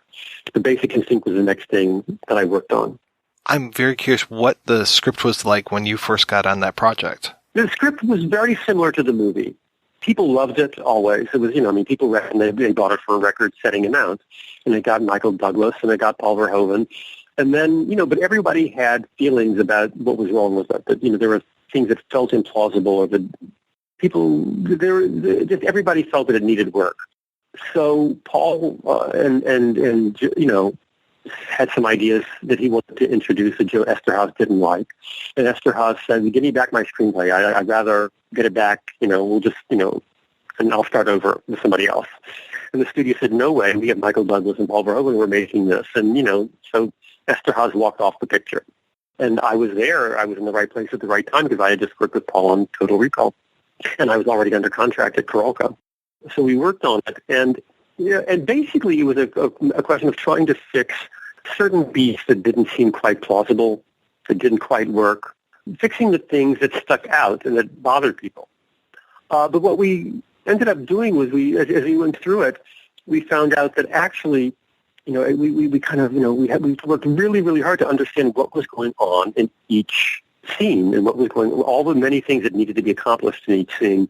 Little by little, we kind of came up with ways of playing the original scenes so that if you said them just right in just such a way that a lot of the problems went away. There were problems of understanding and intonation. And I don't know whether, I would say probably 80% of it was that we came around to really seeing what Joe had in mind. And another part of it was every now and then, we were able to bring to it, the way to play it. And we didn't change too much, except for one thing, which was that we changed the balance of respect between the Michael Douglas and the Sharon Stone character a little bit, so that Michael Douglas didn't seem to be such a sap. He wasn't being played, and that ended up being, it worked, right? That was the movie. People liked everybody at the time who saw the movie liked it and found fault with it. They liked it enough that it was the biggest box office hit in the world that year. But it wasn't as if anybody ever gave it totally glowing reviews. It was like a guilty pleasure. And so I really feel that we did the very best we could to the script was brilliant. It had brilliant ideas. It felt fresh. It was shocking and interesting. And, I think that we made the most of something which couldn't be perfected. We didn't know how to perfect it, but I think we did a good enough job that we saved it and improved it just enough so that, whatever it was that was bothering people didn't bother them so much that they couldn't enjoy it. I mean, it was a little bit like Total Recall also in the sense that it was, it was a story within a story, and she had written the book to be the alibi for the crime. did that mean she was guilty or innocent? And then the other part, which most people don't talk about, is that she was one of the first fully empowered women on screen. She really was like a man. She could do anything. She used men. She could get away with crimes. She was, she was, actually there haven't been a lot of women like that otherwise. She wasn't really being seductive. She was really being powerful. And that was part of, and beautiful and having her, the beauty and the sex at her disposal. And I think that was, people just, without recognizing that that's what they were watching, they recognized that it was something new. That performance by Sharon Stone was just such a career-making performance. It must have been interesting to witness that. Yes. Sharon, had done, we really liked what she had done on Total Recall. And felt that, she was perfect for the part from the beginning, and she was one of the very first actors who were, who did a screen test. And we all looked at the screen test and went, wow, she's great, but she's not a big star. And since this was, going to be this was a huge, the biggest screenplay sale in history, right? We want, the idea is you get a huge star. And then one by one, Paul and the studio submitted it to all the big female stars, and they all turned him down. And then ultimately, there might have been, some not huge stars who might have been interested. But we said, let's go with Sharon. Sharon is great. We liked her. We liked her test at the beginning, and she's defeated all competitors. Paul, insisted on Sharon, and she was great. Can you tell me what's coming up next for you? As far as is it Crusade happens, or do you start working on the Total Recall 2 script? What's the timeline for those two things? Crusade comes next. Crusade is one of the best scripts I've ever read. Yeah, it's a good script. And basically this was an original screenplay by Waylon Green, who's a great writer. Paul had that script, and he had kind of turned against it. He said, I don't know, I like it, but I don't like it anymore. What do you think? And I said, I think it's really great. He thought I was really mistaken. But in any case, I worked with him on it for a while, and we got it to the point where he liked it again. But he also, I think we got it to the point where we realized that it had always been good. He realized that it had always been good. And that, and that we just, we tried to make it somewhat better. In any case, and it was supposed to get made. It had been budgeted, and it was on its way to getting made. But it was just too expensive, and the studio stepped back from it. It was a casualty of the fact that Paul Verhoeven is a very, very honest person. He's Dutch and he's forthright, and he didn't play the games of pretending that he could do it cheaper. I think that rather than trusting that when he gave, in the end, he probably, he would have been a hit, and he should have probably done what he, that Toronto didn't make it. Instead, they made Cutthroat Island, which probably ended up costing them as much as, or more than Crusade would have made it, would have cost them. But in any case, there was a certain moment when a decision needed to be made, and Paul, instead of saying, well, I can cut this and I can cut that, or no, you're telling me to do this, can you shoot this for this much instead of, this for $10 million less? And instead of just saying, yes, I can, he said, no, I'm not going to lie to you. And so that was, in Hollywood, you have, really, for things to get done, people don't have the courage to make these tough decisions. They need to be lied to. I'm not a liar. And I'm not usually not in the position of telling people, having to lie. There are other people who are called upon to do that. But, very frequently, nobody, no big venture would get made like the Suez Canal or Panama Canal or anything like that. If people really, or a war, if people knew how much it was going to end up costing, they only get done if somebody lies at the beginning.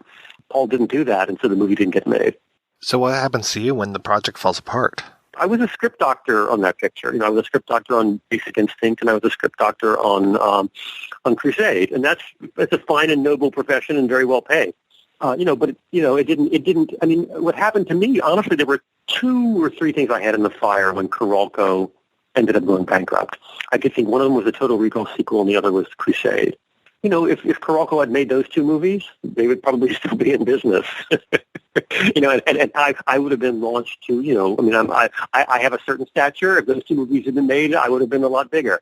So, yeah, I look back on that crucial moment, and I go, wow, if only they had made, they could easily have made those 2 decisions Also, Paul did Showgirl, so between Paul and Carolco, instead of doing Crusade and Minority Report, they did Cutthroat Island and Showgirls, and there the tale was told. When did you first become exposed to Philip K. Dick? Was it through your work on Total Recall? Two answers to that question. Yes, it was through my work on Total Recall, but also I realized that also I had one of the friends I had who I had been involved in the distribution company with. He was a big Philip K. Dick fan, and he was talking about Philip K. Dick, years ago, and he ended up actually even, he's retained his interest in Philip K. Dick and has tried to mount certain Philip K. Dick projects. And I realized many years later, that's the guy he was telling me about who was so wonderful. But what happened is that when Total Recall was offered to me and I started working on it and reading Philip K. Dick, I didn't put those two things together. So for all practical purposes, yes, I was exposed to Philip K. Dick starting with Total Recall. I hadn't read anything of his before that. So in a movie that is basically supposed to be a dream, or you can interpret it that way, and I think a lot of people do, how are you going to pull Quaid out and put him into Minority Report, basically, with a sequel? We did it two ways. Ron Shusett and I actually did write a Total Recall sequel. And when we did Minority Report, we decided that it wouldn't, we would, since it was teetering on the brink of it could be a dream or it could be reality, we would say that it was reality, and just make that decision at the beginning of Minority Report as the Total Recall sequel. And then, on the other hand, when we wrote an original Total Recall sequel for Dimension, we decided to, we continued the ambiguity and kept playing it out. And, and it was, and that was really an interesting, screenplay, and that could have been a good movie too, and it didn't get made. So what was the history with that? When did you get offered this, or did you and Ron start working together on the sequel idea? What was that? Well, okay, so Ron and I liked each other. At a certain point, I was still working, I was under, I had an overall deal at Carolco. I'd worked with, been working with Paul on Basic Instinct and Crusade. And I came across, someone told me about the Minority Report short story. And I thought, this is great, and I optioned it. And I wanted to make it as a smaller film that I would write and direct. So I went to Paul to see if he would, be my executive producer and vouch for me. And he said, yeah, sure, I will, that's a really good story. I'd be happy to do that, but let me ask you, what do you think about doing it as a Total Recall sequel? And and at the time, I said to Paul, well, I thought you didn't want to do any sequels. And he says, well, I didn't. But, I think this would make a really good sequel because it has the same feeling to it without having to actually be the same story again. And, just to take a step back, in those days, a lot of big directors didn't do sequels. Doing a sequel was equivalent to going commercial, being commercial and selling out. Because, because sequels at that time rarely made as much as the originals, and they were considered to be not as good. And, so a self-respecting, an artist, a director who considered himself an artist would have been reluctant to do a sequel. I mean, Ridley Scott didn't do the sequel to Alien, right? They got a new director, Cameron, to do it. Paul decided that he would be happy to do Minority Report as a Total Recall sequel, and I had to make this decision whether I would, give it up, because I thought it was like a very good opportunity for me to finally get to direct. Or it seemed like everything was lined up.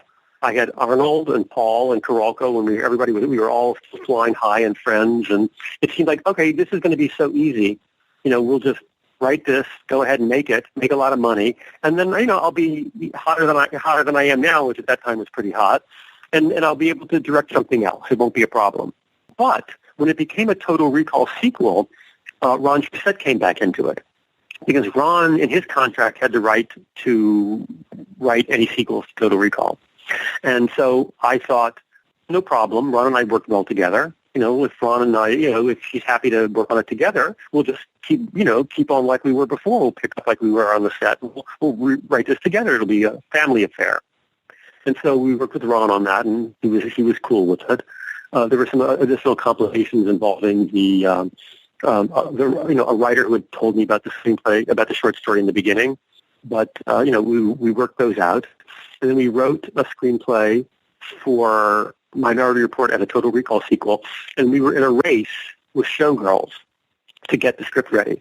And Paul was working with Joe Esterhazy on Showgirls, and because the Basic Instinct had already been a hit, and he had so now Paul, he's there's more than one writer in his life, so he has a good relationship with Joe, and they're red hot, and he's working on Showgirls, and so we rushed to finish our draft of Total Recall 2 in time for Paul to make a decision as to whether he wanted to do Showgirls or Total Recall 2. And he had problems with our draft of the screenplay and didn't, and decided to go make Showgirls. At that point, the project went into abeyance. Paul wasn't available to, he was off making a movie. He was going to be a year before he could even give us notes. He has a tendency to, get interested in something, and then when he doesn't like a draft, to sort of, shun it, because he had done that with Crusade and then come back to it. But in the meantime, we felt that it looked like Paul really wasn't interested in it at all, so I threw Paul, and a mutual friend of Paul's and mine who knew Jan de Bont, and Jan de Bont was Paul's cinematographer on many movies, including on Basic Instinct. And Jan had just done Speed, and I had heard that Speed was was going to be a hit. And so I showed him the screenplay Ron and I showed him the screenplay that we had done, and he was interested in coming on board as a director. And so that began the next phase of it. And but Carolco was going out of business. They didn't want to hire Jan de Bont because they didn't make certain payments. The rights reverted to me. And then together with my rights, my underlying rights to the short story, we were and to the screenplay, we were able to attach Arnold. And Arnold liked the idea at that point of working with Jan de Bont, and we set up the Minority Report Total Recall sequel with Arnold and Jan at 20th Century Fox.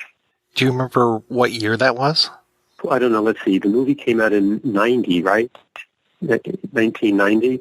So I'm guessing this is maybe 1996 by now, 1995. Probably 1995, probably about 96. Yeah, and I had a friend who was an executive there, Susan Kartsonas. And so it was all, it just all, and Fox had been wanted to make an overall deal with Jan. So that that was a very smooth transition. And then we continued to do 2 more drafts of the screenplay at the Century Fox for Jan and Arnold. After that, Jan, there was some politicking, but the studio and Jan were not entirely sure they wanted to continue to make it as a Total Recall sequel. I think, in fact, we rewrote it. We took out the Total Recall. And when we took out the Total Recall, they weren't so sure they wanted Arnold to be the star. And Ron and I were caught in the middle because we felt an allegiance both to Arnold and Jan and the studio. And in the end, Jan wanted to. In the end, Jan wasn't ready to direct it. He didn't want to direct it, or he was going off to do this movie Speed 2. And in that time, we said, well, you guys might not like it, but we really think this is a great screenplay, and people, a lot of people like it very much. So we got it to Martin Campbell, and Martin Campbell, I'm trying to remember what he was coming off of, but the next movie he ended up making was the Zorro movie. And he wanted to make our movie, wanted to make Minority Report. But the studio couldn't come to terms with him or wasn't happy with it, or Jan actually wanted to. I don't know. The whole story I may still not know. They said that they couldn't come to terms with him, but it might have been they didn't think he was going to be good enough. I mean, in the end, Martin Campbell, he had a big hit with Zorro, but, he didn't go on to become really illustrious. So who knows, really, I'd say it's not entirely clear how much of a genius director he is. But in any case, the studio did not make the deal with Martin Campbell. And instead, Jan de Bont and the studio went off and hired another writer. They hired John Cohn. And Ron and I were not involved in the project after that.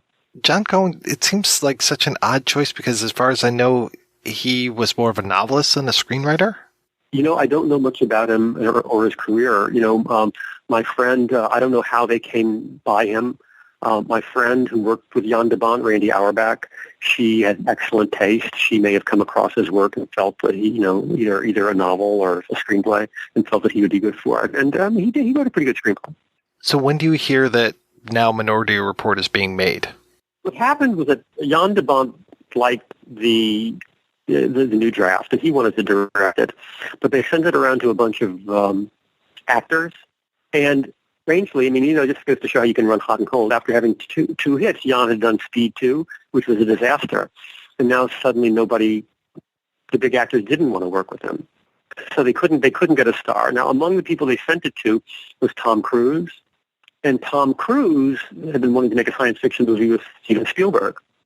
And so he somehow managed to get it to Spielberg.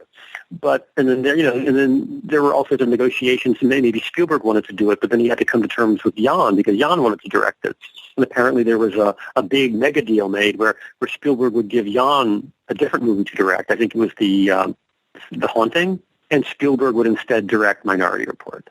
And at that point, it was announced that Minority Report was getting made with Tom Cruise and Steven Spielberg, and I read about it in the trades. Big surprise for you, which is just like, hey, the movie I worked on for so many years is now getting made. Oh, it's not just that, but they didn't include Ron's name or mine in any of the publicity. It was a Jan de Bont production, with a screenplay by John Cohen, starring Tom Cruise and directed by Steven Spielberg. So it was the biggest movie you could have, the biggest director with the biggest star, and I worked on it for 6 years. And had optioned the material and gone through all these different, I'd really functioned very well as a producer as well as a writer, and Ron and my names are not mentioned. So that was a very disappointing moment. So do you call up your agent and say, like, hey, I need something for this? Yes, we did what we could, but, Steven Spielberg is a giant, and people don't want to disturb him. They don't want to go to him. If he doesn't, if he hasn't decided to do something, they don't want to say, hey, you ought to do something. And besides which, within the industry, there's an expression like uses up all the air in the room. And, that's, at least at that time, that was one of the things. Listen, you're not the only one. When Spielberg does a movie, there are a lot of people who go, who feel he takes all the credit and puts all his own people in it, and they're the ones who get it. And, it isn't unusual for people to feel bruised and pushed aside. So there really wasn't anything anybody could do to help me. But yeah, you end up as an executive producer credit. And that was in a part because of the fact that, there was a credit arbitration. According to the rules of the Writers Guild at the time, there was a strong prejudice against producers and what they called production executives getting credit on movies. Because these are people, either they're the director, the producer, or a studio executive, who have the power to allow themselves to do the writing, and they can do whatever they want. And so the Guild indicated that for those people to get credit on a movie, they have to do more than normal. So if it takes 33% if you have to contribute 33% to get shared credit on a movie, under ordinary circumstances, if you're the producer or production executive on the movie, then you have to contribute 50%. And if you're a writing team, you may actually need to contribute 2/3 before you get credit. Ultimately, in the end, there was just, because we could have renounced our producer credit and then gone in as pure writers, although I don't know why, because in any case, we felt that we weren't ready to give up our producing credit on this, speculatively in order to enter an arbitration on the writing credit. And in the end, we didn't get any writing credit. So, my feeling is that, John Cohen and Scott Frank certainly deserve their credit, and, we deserve to be up there with them. But that's not how it happened. And while you are waiting for this thing to go, and you've got all these machinations with Jan de Bont and Arnold and all this stuff happening, obviously you're still working at the same time. You still have to be putting, bread on the table. What kind of stuff are you working on? I worked on Watchmen. Right after Sam Hamm, I worked on Watchmen. I had been aware of Watchmen when it was in galleys and wanted to do it even then. And then I had a chance to work on Watchmen. And that was great. And I thought that, I liked what I did on Watchmen. First of all, again, I tend to be, I respect what a lot of my fellow screenwriters do, and I'm not trying to diminish their work. I thought Sam Hamm wrote a great screenplay, and I was really surprised that he didn't get more credit on the film, because I thought that the movie looked very similar to, the work he had done. I liked what he did, but I felt there were certain problems that needed to be fixed, and I felt that I had addressed them. And then when the movie came out, they didn't use my solutions, and I felt that really a lot of the basic problems that I was trying to address had not been addressed. They were a little too faithful to the original material, and therefore they preserved some of the flaws that I felt that I had kind of finessed And they weren't large changes, but they might have really sort of like, again, you have to minimize the bad parts enough of it that it doesn't, you don't trip and stall before the finish line. So I worked on Watchmen. I thought I did a good job. But, it took an extra 10, 12 years. I mean, there were many writers between me and the time it finally got made. So it wasn't as if they were supposed to make mine. It was one of those projects that was endlessly in development. I worked on, I did a little bit of script doctoring very quick on Judge Dredd and Waterworld. These are not things that I wanted to work on for a long time, but, I was probably one of a roster of uncredited writers on those projects. I did an adaptation of Jules Verne's Mysterious Island. I did an adaptation of The End of Eternity by Isaac Asimov, which was a great project, and I thought I did a really good job on, and I'm surprised, that didn't go anywhere. I did an original screenplay called Stowaway about a kind of the story of a guy who's accidentally ends up on an alien spaceship, and it was almost a one-camera, one-person, one-character piece that takes you on that horrible experience and really tries to make you feel it. And it was before Blair Witch, and it was before Zemeckis did Castaway, and again, a project that I like a lot, and I still don't understand why it hasn't gotten made. I worked on that, and that pretty much, there might have been a few others here and there, but those are the things that I worked on in those intermediate years. One thing that I did know that I did want to ask you about was how you went about adapting the X-Men. I had always loved comic books as a kid, and starting right after Big Trouble in Little China, I had identified that superhero movies would really be a ripe field, that special effects were becoming. I mean, I realized, the challenge was that you just couldn't put these things visually put them on screen. And so one of the things that I wanted to do early on was to try and use the Chinese martial arts wire work action together with the early days of computer-generated effects to try and get superhero movies on screen. And so when I had my overall deal at Carolco, I told Mario Kassar that I wanted to do X-Men. And interestingly enough, he fixed me up with Jim Cameron's company. And I worked with a guy there who was running his company named Larry Kasanoff, and we went and we pitched Stan Lee on getting the rights to do X-Men. And it was really fun. And I pitched Stan, and he liked my take, and we got the rights to do X-Men. And I was working on it at the same time as I was working on Basic Instinct, and as Basic Instinct was getting shot. I actually liked the original X-Men the best. I wanted to do something a little bit smaller that didn't, the small magic. And in the end, I think that Bryan Singer ended up, I liked very much what he did with it in that first one. And I felt that I was kind of on the right wavelength there.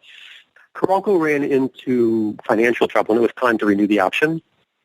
And by that time, Jim Cameron, who we knew was involved, he was going to be the director, had decided that he wanted to go to work on Spider-Man instead. And Carolco got the option for him to do Spider-Man. And then I guess they had a limit of how much money they had, and they decided to let the option to X-Men go and to keep the option to Spider-Man. That's what Cameron was more interested in. And as a result, in the end, ultimately there was a flaw in their contract. And Cameron was ready to make a Spider-Man movie, but it ended up that he didn't have the rights. They lost a court battle over who actually had the rights to Spider-Man.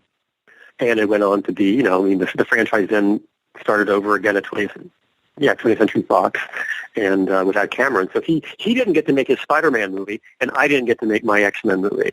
And, the rights, those rights also went to, was that also Fox? I think so.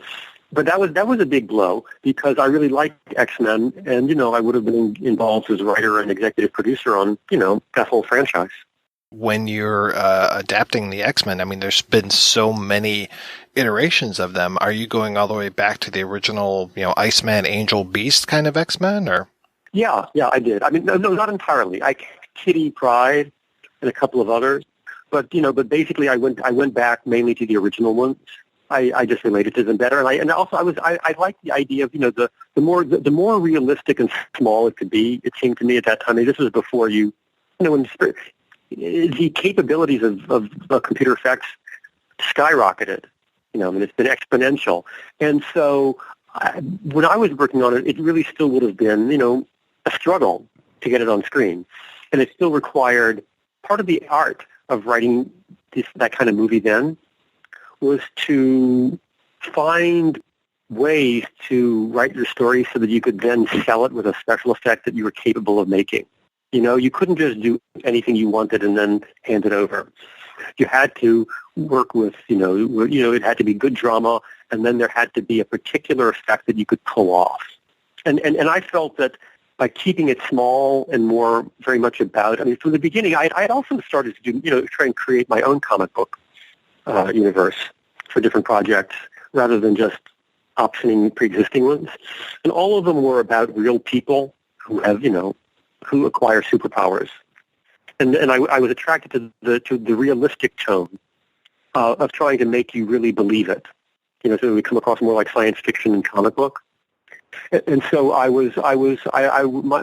idea for X-Men at that time was to really try and make it believe that these are adolescents who had these problems, and were at this school. And I think Bryan Singer actually did a pretty good job with that. I mean, by the time he did it, there was more you could do, special effects wise. But I felt that his basic approach was to try and be small and to try and be personal and to try and show how when you're hanging around the house, how you use your powers to play basketball and stuff like that.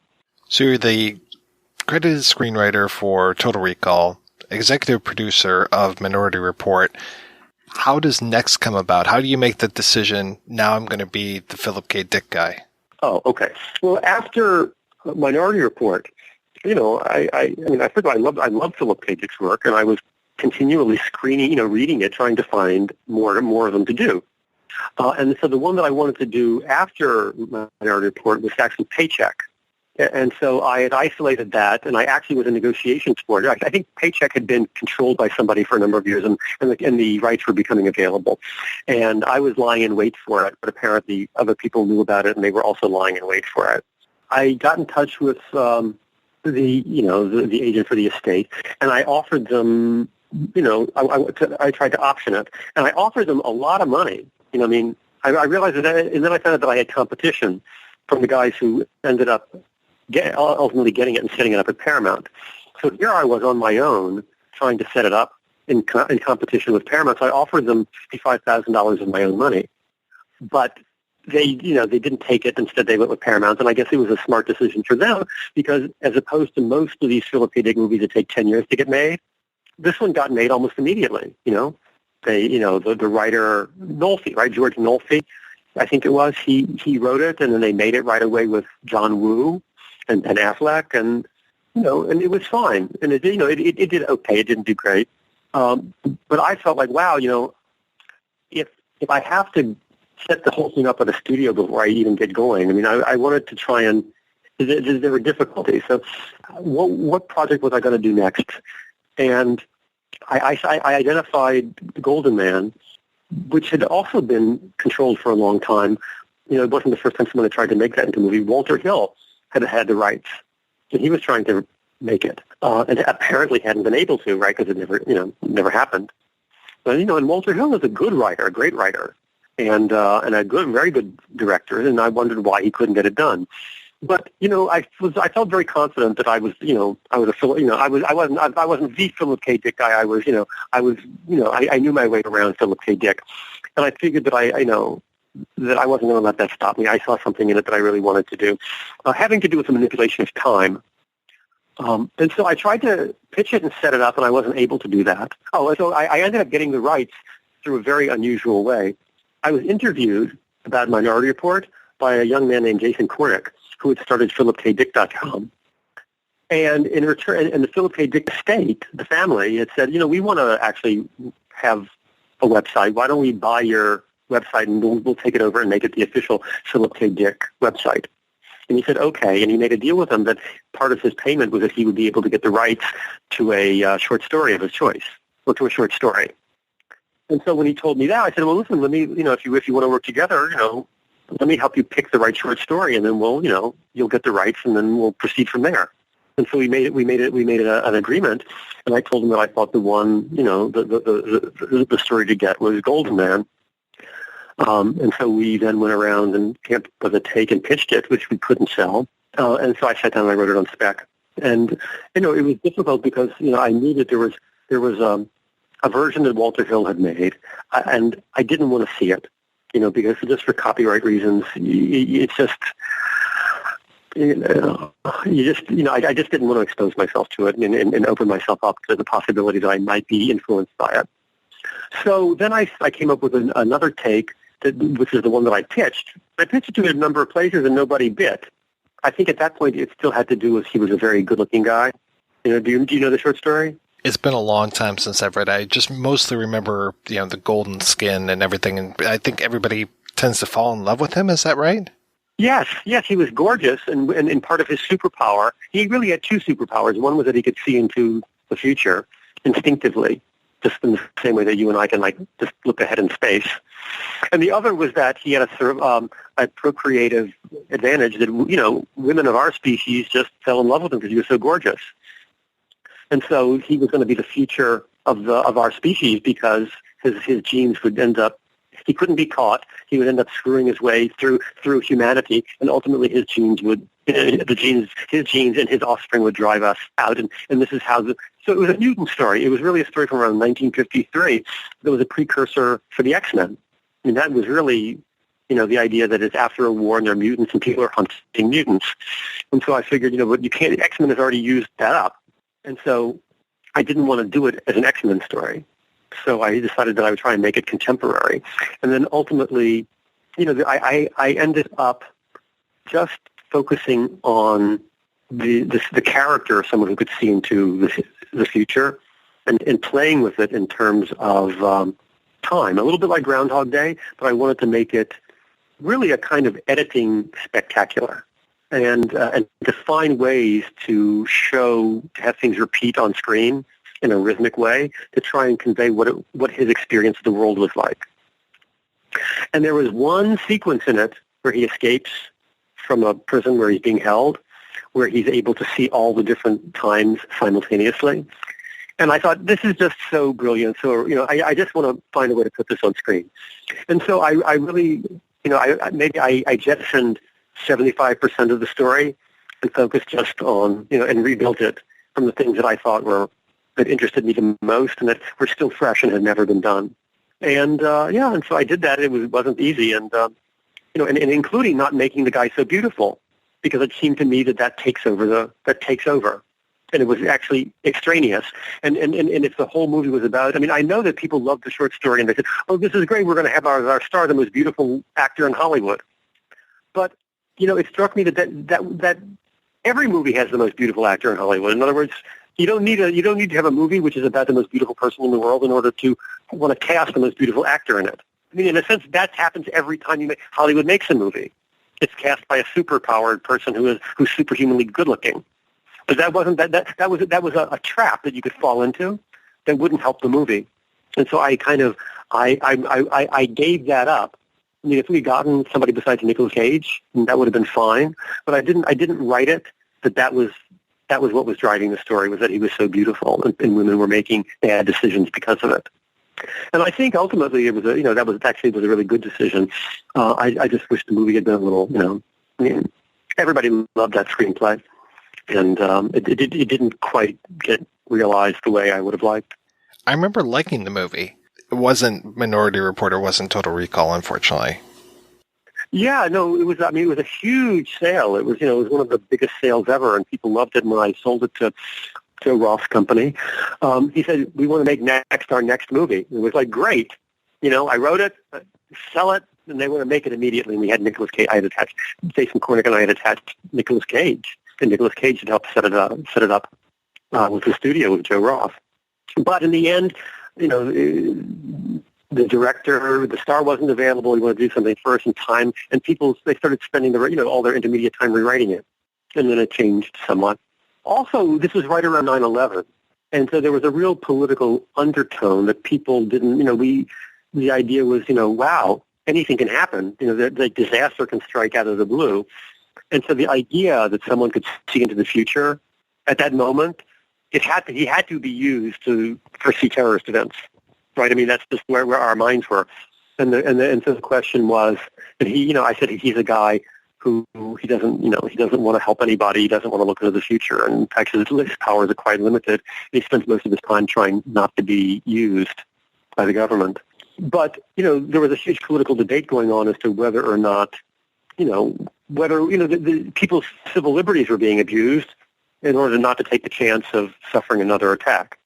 There were a lot of, what I like to do is to play with audience expectations of what they, most Hollywood movies, most movies are conventional, and the studios are not interested in challenging you on that level of your moral assumptions, which means that that's one of the few opportunities available for surprising audiences, is not to make the assumptions that they assume you're making.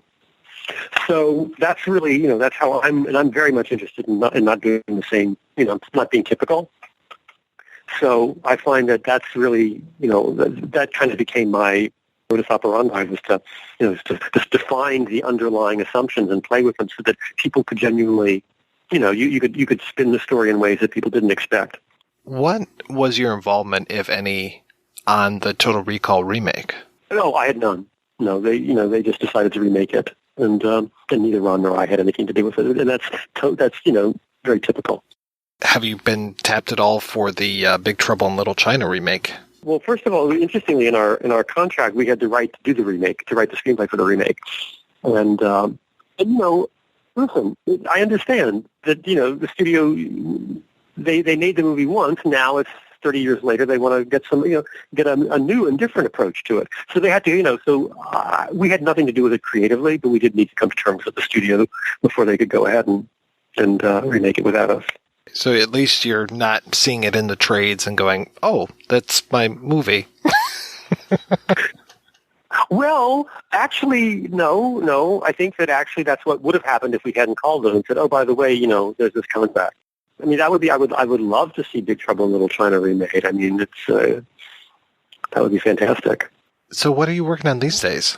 I have 2 limited series that I'm working on.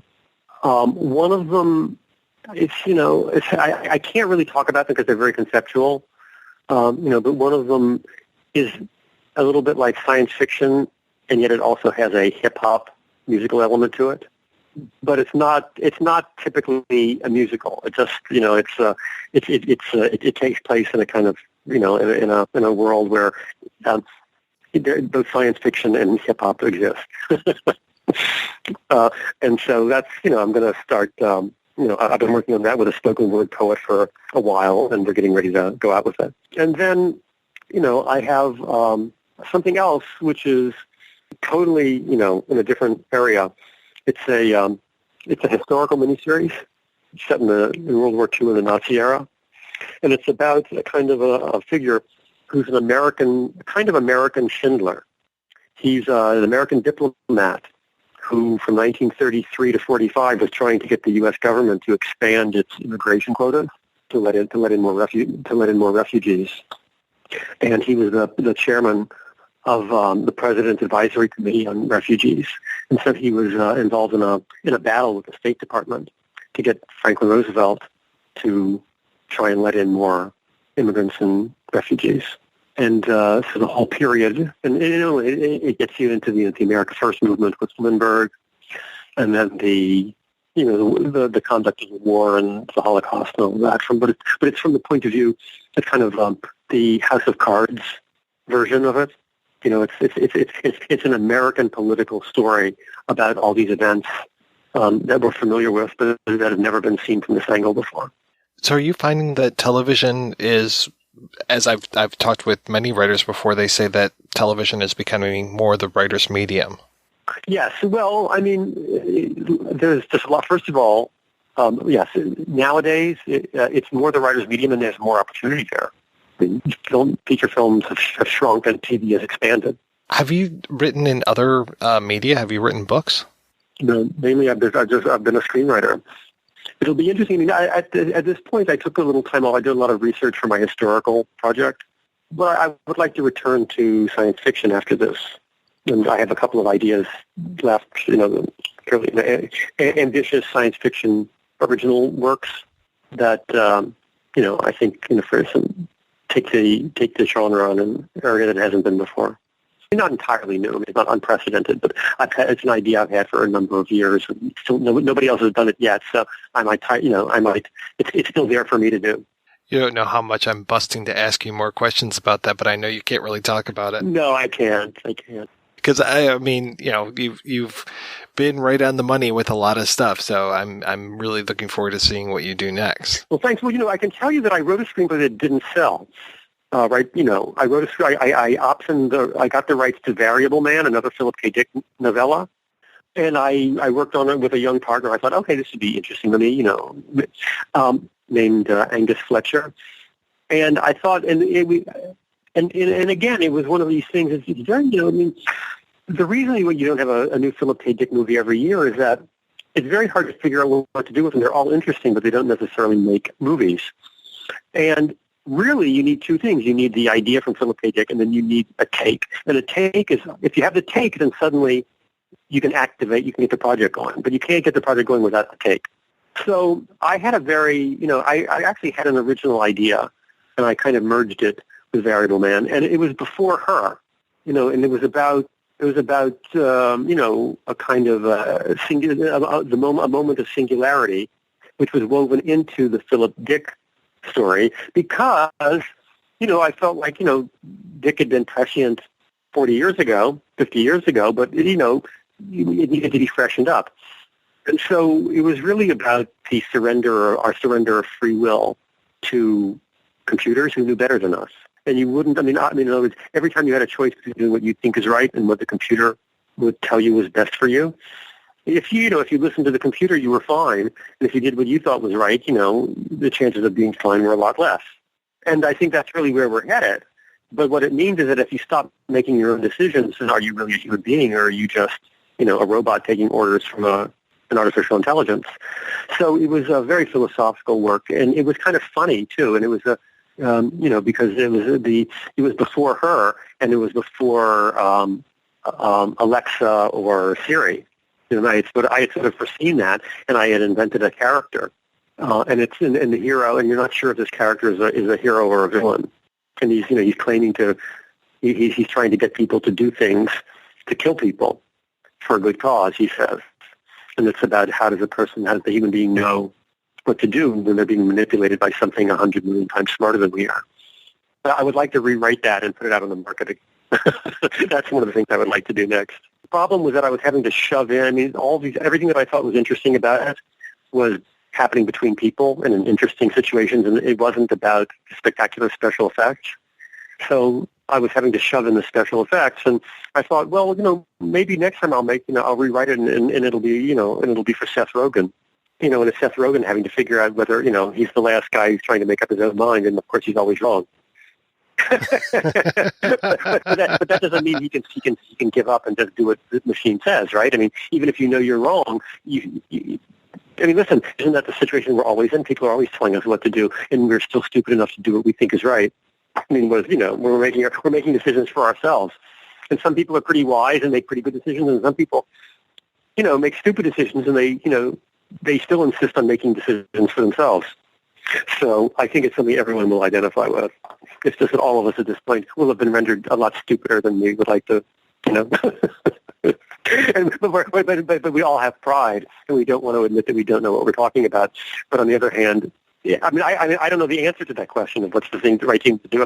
I think that's what's interesting about writing the story, is that you don't know what the right thing to do is, and the audience doesn't know what the right thing to do is. All the audience knows is like what it thinks it might do, or what it thinks it would like a hero to do, and it takes them to a kind of decision-making place that they haven't been before. Gary, it has been a real pleasure talking with you. Thank you so much for all this time you've given me. Oh, it's my pleasure, Mike.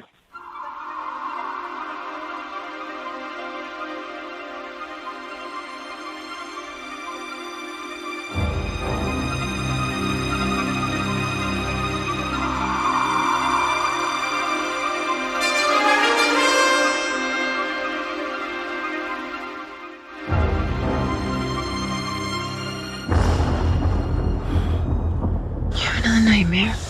Yeah.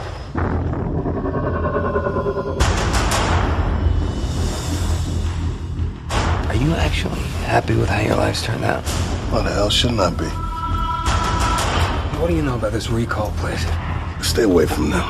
Don't mess with your mind, man. Welcome to Recall. First time? Tell us your fantasy. We'll give you the memory. You want to be a crime fighter, or world-class athlete, or secret agent? Yeah. Happy trails, man. What is it? What's wrong? Yank that needle out before it takes. Why are you here? Why? No, please! Wait. It's all a mistake. Nobody. Hands on your head now!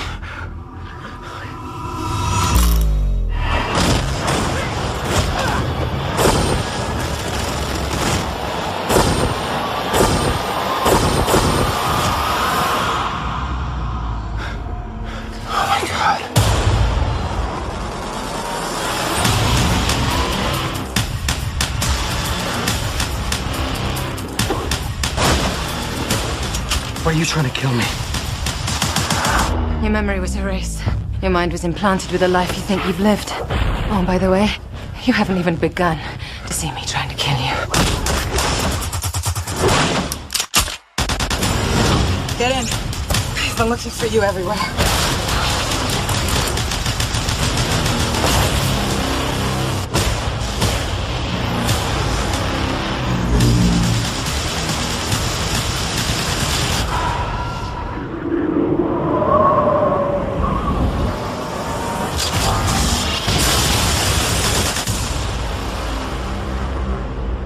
Not me. Then who the hell am I? You don't have the most reliable of memories, do you?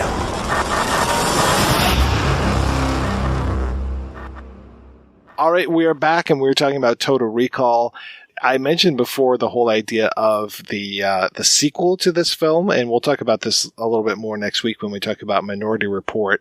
To me, a sequel to this doesn't necessarily work because of that idea that we discussed earlier as far as, is this all a dream? You know, we have so many clues. Blue skies on Mars. We've got the picture of Melina. We've got just all of these different things that are setting us up to believe pretty much by the end of the film that this could be a dream. And I like Rachel's line, or why do I keep calling her Rachel? I like Melina's line of, hurry, kiss me quick before you wake up, and that it's not we wake up, it's you, this is your dream. There have been these attempts to do sequels to this, and I even just read a comic book. It was actually a pretty good comic, and it was, picks up pretty much, I'm not sure how much time takes place between the movie and it, but it was pretty good, and they actually introduced the Martians, and there are more machines that trigger off different things and all this kind of stuff. But they had to bring back the Richter character, and Richter had these metal arms, and he's fighting Quaid with metal arms, and I was just like, really? Between his arms getting ripped off and that fall, I just don't see Richter surviving the first movie. Yeah, no. He shows up in Starship Troopers, though. And he's got the metal arms there, so. It's funny that you go, why did I just say Rachel? And I'll tell you why you said Rachel, because this remake looks like Blade Runner. It is so much Blade Runner. Oh, it's like Blade Runner Light. It's like Diet Blade Runner. I don't know how exactly to explain it. All the texture bled out of it. It's taking that washed out look that Spielberg does for Minority Report and then going even farther and then taking all of the lens flares from the Star Trek reboot and putting those in here. The lens flares were hurting my eyes by watching this movie. See, you always bring up lens flares. I don't know. Maybe I'm not susceptible to them, but I don't even have a tendency to notice them half the time. Oh, they are everywhere. I mean, it's so washed out. It's just unbelievable. It is very dark. That was one of the things that I wrote, is that it's so dark that sometimes some of the action scenes, I can't quite make out what's going on. The other thing with this remake, I wish that I saw the theatrical version. I think I ended up seeing the director's cut, which it felt too long. It felt like it needed to be trimmed by at least 20 minutes. Which I think is what they put back into the movie. I saw both versions, but my most recent viewing was that director's cut where they actually use Ethan Hawke as the previous version of Quaid. okay, yeah, it was kind of nice to see Ethan Hawke, but who cares? It would have been more effective if it had been Colin Farrell talking to himself, I think, because we just talked about the whole idea of the doppelganger and how unsettling that is. So when you have someone with a completely different face saying, yeah, I'm you, it's so much easier for me to be like, I don't believe you. You look like Ethan Hawke. I look like Colin Farrell. Huge bit of difference. Sorry about it. I don't remember much about the movie at all. I don't think I was particularly irritated watching it. Like, it's fine. I'm getting through it. But with both of those remakes of Verhoeven movies that came out back to back, Total Recall and RoboCop, it's like, why would you choose something so like watching Total Recall again? It's like, God, these colors are so pulpy and garish, and they pop out. And even though it's got that sort of, the big concrete slab, New Brutalism sort of look to it, it's also got these great colors and ridiculous-looking costumes and things like that stick out and make it fun, but everything is so drab and gray and slick and zero personality. I don't know why that is the choice you'd make to do a Paul Verhoeven remake. Another thing that it stole, and it feels like this is where The Fall kind of looks like, and some of the other design elements in here, is it feels like Metropolis. It has, and it's not to say that other science fiction films over the years have borrowed from Metropolis. They definitely have. But this one feels much more like it. There's definitely a much more of a workers versus the state kind of thing, and the workers live underground, and they have to get in this thing, and they go to work, and it's sort of a more exotic way to do it. It's not one shifting back and forth to get in as the gate goes up and comes down in Metropolis and all of that stuff. But there's that. And then instead of the Arnold scene where, hey, I'm going to go to recall. Oh, recall with the jackhammers. It's him and Bokeem Woodbine in there working in a factory building police robots. So to me, I'm like, they're playing with RoboCop. So, we're building RoboCops, or we're building the next version of that, as opposed to being a cyborg. They finally figured out how to take the man out of the machine, and that's what's handling the policing in this place. This movie feels a lot like a mashup. You mentioned Blade Runner, so it definitely has Blade Runner elements to it, but it feels more like Minority Report and iRobot to me. And it's like I don't mind iRobot. I can't say it's a good movie by any stretch of the imagination, but it's like you take the bad parts of iRobot and put them into this movie. I mean, I mean, spoiler alert, I hate this movie. It makes me so angry watching this that it feels like they took all of the bad ideas that were in the original scripts, all the bad ideas that were in the sequel scripts, and just mushed them into this. The whole idea of, you're talking about the colony where the work gets done versus the United Federation of Britain, where I guess the upper crust lives, but we don't really see how that goes, and I can't tell which world that I'm in between one and the other. And that's a big difference. I can tell when I'm on Earth. I can tell when I'm on Mars.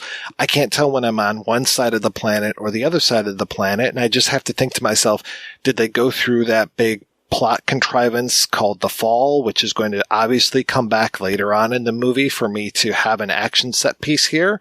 Or did they not do that? I'm not really sure. And that they even start combining characters just to streamline the film, but it just kind of makes it a little cheaper. Like the whole idea of the Bokeem Woodbine character coming back in his dream as Dr. Edgemar. So there is no Dr. Edgemar. And I have to say, my wife thinks I'm crazy for this, but watching this movie, Jessica Biel and the director's wife, Kate Beckinsale, they look almost identical to me in this movie because it's so hard to see anybody, and they both have long brown hair, and they're both skinny, ladies with, relatively similar features to me. So I have no idea sometimes who I'm looking at. I think that's the one thing that the first film did well, was to put them in different hair colors. And obviously one woman is a Latina and the other is very Aryan, so you can tell the difference. The one thing that I found interesting in here was with the Kate Beckinsale character, they basically got rid of Richter and then combined Richter and her together into one character. Even like some of the fan service in here isn't done well. Like the 2 weeks thing, of course they've got to have the 3-breasted woman, but it's like, that's not all that interesting. And then the chair, like I have a problem with the chair, because the chair in here looks like an electric chair. It looks brutal, as opposed to in the first film, it looks kind of like this. It looks kind of cool and not scary. In this, it looks scary. It looks like torture. And I guess because this is a Len Wiseman movie, we have to have Bill Nighy show up at some point, and his character is completely wasted. Bryan Cranston, I think he's more wasted in this movie than he was in Godzilla. And it's just like, what are you doing in this movie, Bryan Cranston? You show up on a screen, again, talking about screens, and then you show up towards the end, and that's about it. And I have no idea who you are. You are not threatening to me as this character at all. I've seen Bryan Cranston be threatening, but as his version of Cohagen, I just don't even know who this character is. Well, he could be very threatening. Like, if they gave him more to do, he could just totally tap into that nasty Heisenberg-esque character. But he doesn't. He's just kind of there, and it's flabby, and it's not very interesting. Jed, are we picking on your favorite film? No, not at all. It just didn't make enough of an impression on me to have, again, the first one, so much personality and in every kind of aspect of it, from the costumes and the performances to the special effects and the themes, and the new one, like I said, it just kind of felt like a long car commercial. Just kind of didn't have much personality and was just slick enough to go, oh, are they going to do anything interesting? Yeah, no, not really. I had a couple decent fight scenes, and I liked the idea of the action sequence on the fall, but I can't say it really paid off very well for me. The problem I had, as I alluded to before the interview, is the exotic aspects of the film. You're talking about how the use of the Asian as the other? Yeah, and it's rather obvious when you go to the recall setup, because it moves from a clinical office setting in the first film. It looks like it might be a few doors down from the boardroom in RoboCop to basically an opium den is what they tried to do. It looks like they tried to tap into this Oriental otherism, and he goes in there and it's all very, and I'm using air quotes, Asian, and it's John Cho, as you said, who's the guy who's running the show on this and everything. Everyone is othered, and that's the only time we see them. We see them there, and we see them on the street. Now, I think people would say to me, but if they are ripping off Blade Runner, how is this any different than when Rutger Hauer's character goes to the guy who created his eyes? It's different. It really is. There's a much different manner in which that's handled. That is not handled in that cliche of a manner as this is. It's kind of shocking. And at the same time, like you were talking in the first film with black characters, there is this sort of the Asian characters, the black characters are really only there to support the white lead.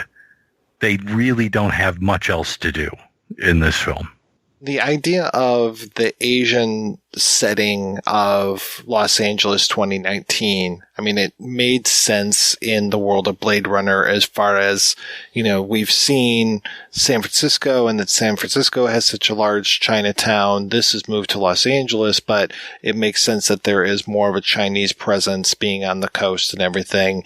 So that use of it, and I know it's Chinese and Japanese, the geisha woman at the beginning that I mentioned before, that Asianification of Los Angeles 2019 made a lot more sense than just this real, like, you know, they're using it like a little spice, like just being like, ooh, this is exotic. We're putting some Asian stuff in here. And again, I can't tell if I'm in the colony or if I'm in the other side of the world. So I know, you know, is this just kept to the darker side and we're using, and I'm sure that it is. I'm sure that it's only the colony that has these Asian influences because it is being used as a signifier to say this is a den of iniquity. And that's really what I got, is that unlike in the first film, Recall lives in the straight world. It lives on Earth. It doesn't live in the freak kingdom per se on Mars. In this film, Recall is right next to the prostitutes and everything else. So to me, it doesn't work as well there. Like, there's something wrong with having it there. Although people would say, well, it's about escapism. So, of course, the people who are the workers, those who are the underclass, they're the ones who are going to want the escapism more than the people that are living in the straight world, who are living in the beautiful Britain, you know, as opposed to the colony.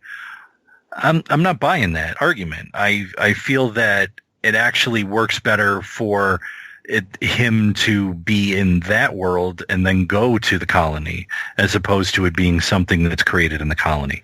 But like I said, the minute he walked into that room, I was like, oh man, no, don't do this. And it was really bad. And the only thing, like I said, the only thing I can equate it with is that he was trying to make some sort of leap between Asian, like opium dens, you know, and the idea of dream state or drug state via opium. And that's the same as this. And then it's just another drug that these people are peddling. If that's the case, then it's missing in the script, and he needed to be a little more emphatic. But it felt like, as you were saying, it was put in as, let's do something spicy and exotic. Ooh, isn't this interesting? Which to me, I find it creepier to be in an office setting. I think a corporate office setting is much more sinister than an opium drug den in some rundown part of town. But that's just me. I'm not a big fan of either the writer or director of this film. I know some people love Equilibrium, but I always associate Kurt Wimmer, the writer of this, with the other film that he directed, Ultraviolet, which to me is just a wretched film, again with a horrible look to it. It just looks like a mushy cartoon. And then Len Wiseman, the king of shooting things way too dark with the Underworld series. And then Live Free or Die Hard, I can't say one of the worst entries. Was that 4 or was that 5? Because I know 5 was the worst one. Okay. Atrocious. 5 was brutally awful, but 4 was still pretty darn bad. Then he did this, and then he's worked in television. It's just like, we need to keep this guy away from camera is what I think, because it's just like, you're not bringing anything new to this story whatsoever. And everything that you're bringing to it that is, you know, anywhere near new is just a bad idea. The whole idea of these two colonies rather than doing it on Mars, you know, and with Mars, you have the whole thing that we're talking about, this use of the air and keeping the air away from people, what should be a natural resource. I mean, what hold does the United Federation of Britain have over the colony? I can't really think of anything. So it's like they're their own world down there. I don't see what the bad things about the colony necessarily are. And by the time we get to the question of, is this reality or is it a dream? I just don't care anymore. And I just don't care if these people ever wake up. Yeah, I mean, my big note here was this movie's really slow. Takes a long time to get there, too talky. Chase scenes go on forever. Seem to lose their punch at a point, and it's dark. It's hard to see at times.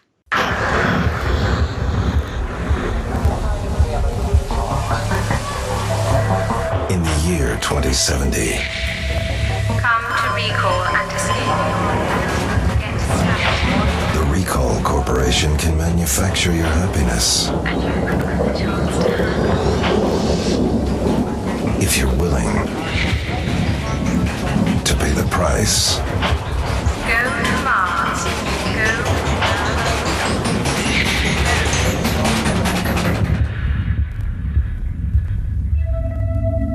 The Recall Corporation, manufacturing your happiness since 2010. Is it real? Or is it recall?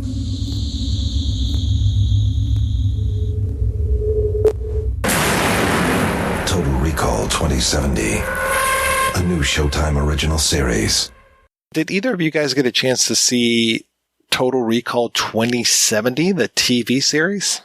No, I don't know this. It was a Showtime TV series from 1999, and it is very, very Canadian. It was shot in Toronto, and it feels very Canadian. And it's a weird amalgamation. Like you mentioned how Total Recall 2012 was trying to capture more of the Blade Runner feel. There is so much Blade Runner. I really think that they had the rights to the name Total Recall, but they were going more for a Blade Runner thing because there are replicants all throughout this whole thing. And as of the pilot episode, it was tough to pay attention to it. I will be completely honest because it was boring as shit.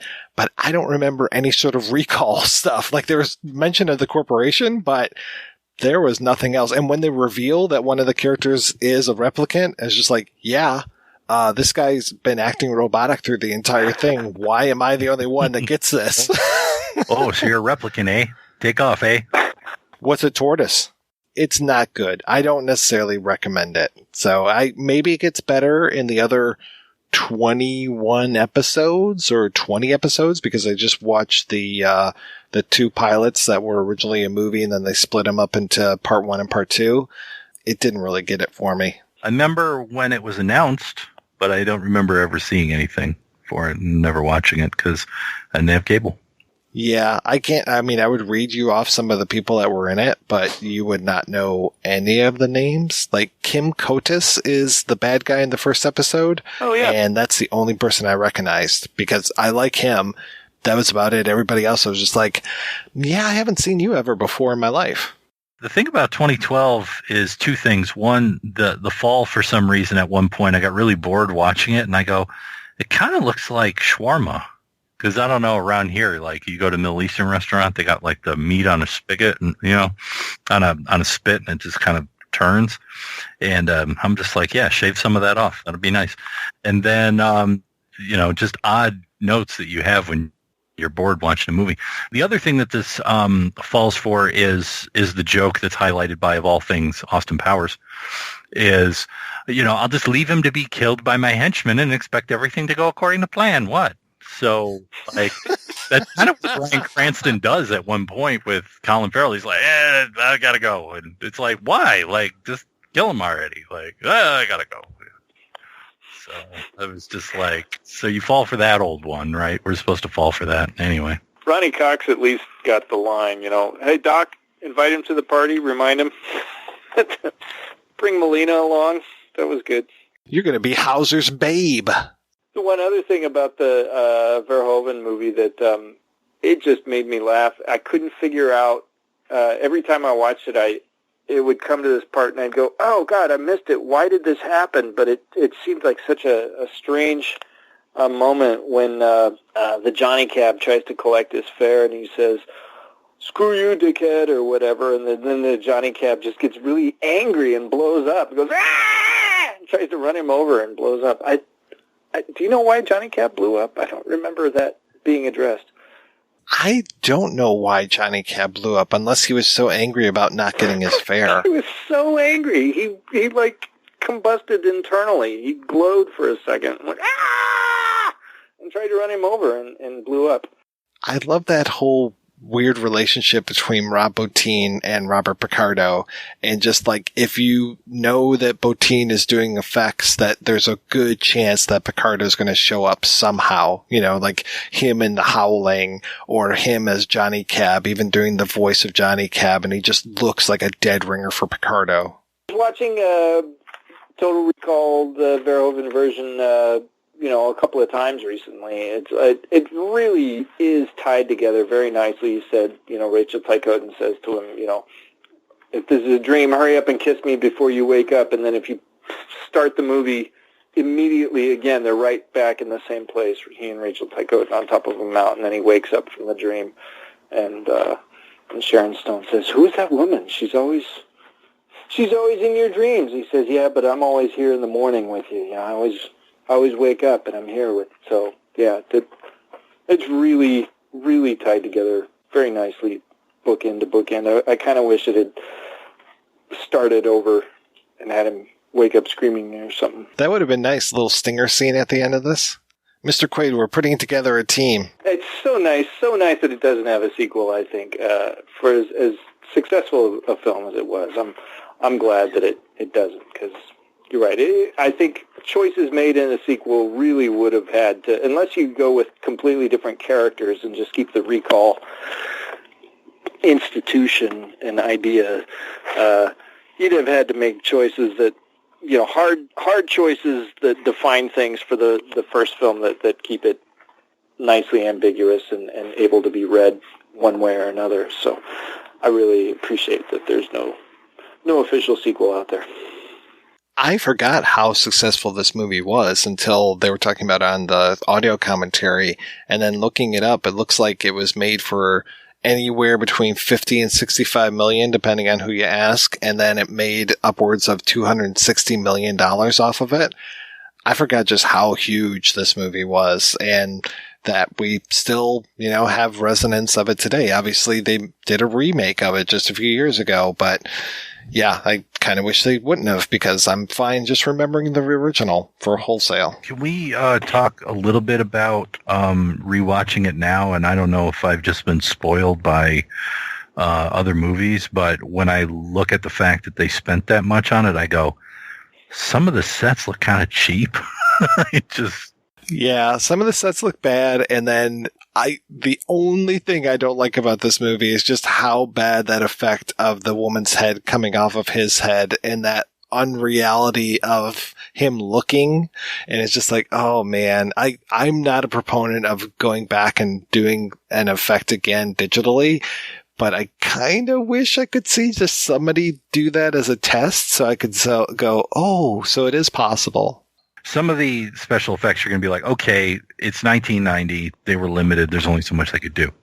But that was the thing for me. Like some of the sets, like, oh my God, this looks cheap. I don't mind the cheap look. I think they've got personality. I think the decisions made in the effects, they have personality. Even when you go, 20, 30 years removed, you say, okay, they do that kind of thing better now or slicker now or whatever. They still got personality that they just don't have in many movies, certainly not movies of this scale today. I mean, hold this up to a special effects extravaganza like the Marvel stuff, and I enjoy the Marvel stuff fine, but my God, most of those effects are just, they don't have any personality to them. I don't remember any visuals from those movies the way I do stuff like this. Total Recall is I remember all of those effects. Man, pulling the bug out of his nose is brilliant. Does it look realistic? Not exactly, but it's a really effective effect. It got so much personality, and even the woman you were saying, the mask, it's not exactly convincing, but I think it's got personality, and I like it a lot. I remember the way it looks quite a bit. You talking about him pulling the bug out of his nose makes me remember that I don't think the Matrix movies, or let me just say the Matrix movie, would have been possible had this movie not been around. I mean, there are so many ideas that they play on in that, which are coming right from this playbook. You know, the bug, the whole questioning of reality, where you wake up, all of these kind of things. It's, I like that this was bending reality in 1990 as effective, if not more effective, than something that would come 10 years later. Sure, I think The Matrix borrowed as much from Tron as from Philip K. Dick or William Gibson or, whatever.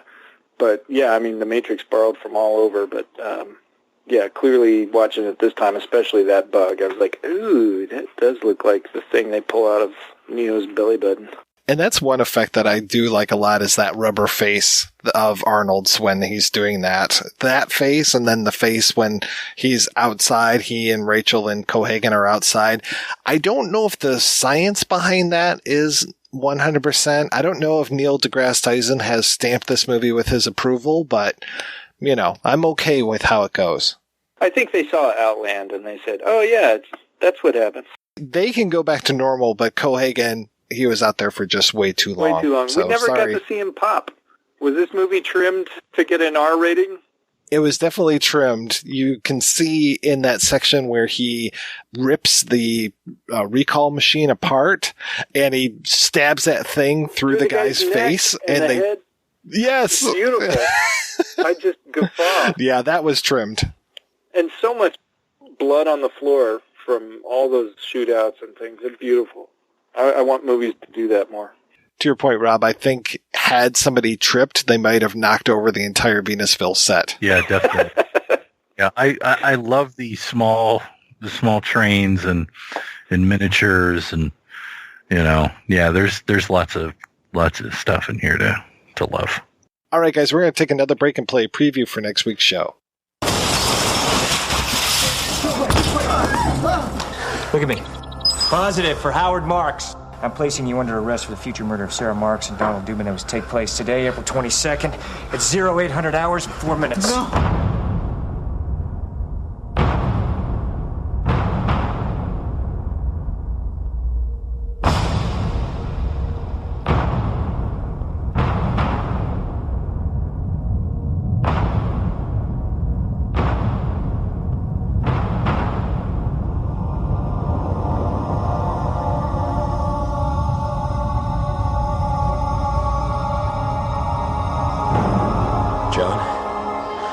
Don't run. Everybody runs, Fletch.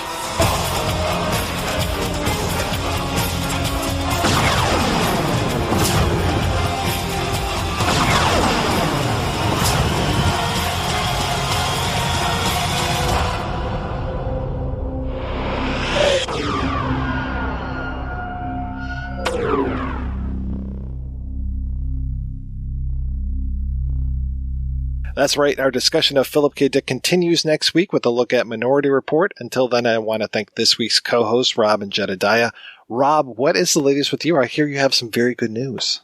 I finished a book. Yeah, that's the good news I'm talking about. Yeah, reading one. As anyone who has been a listener to the Projection Booth knows, it's very hard for me to read books. No, I finished writing one. I can't tell you what it is yet. It was a for-hire project, but as soon as I can, I will let you know. And I think it may be of interest to some fine folks out there in the universe. So that's fun.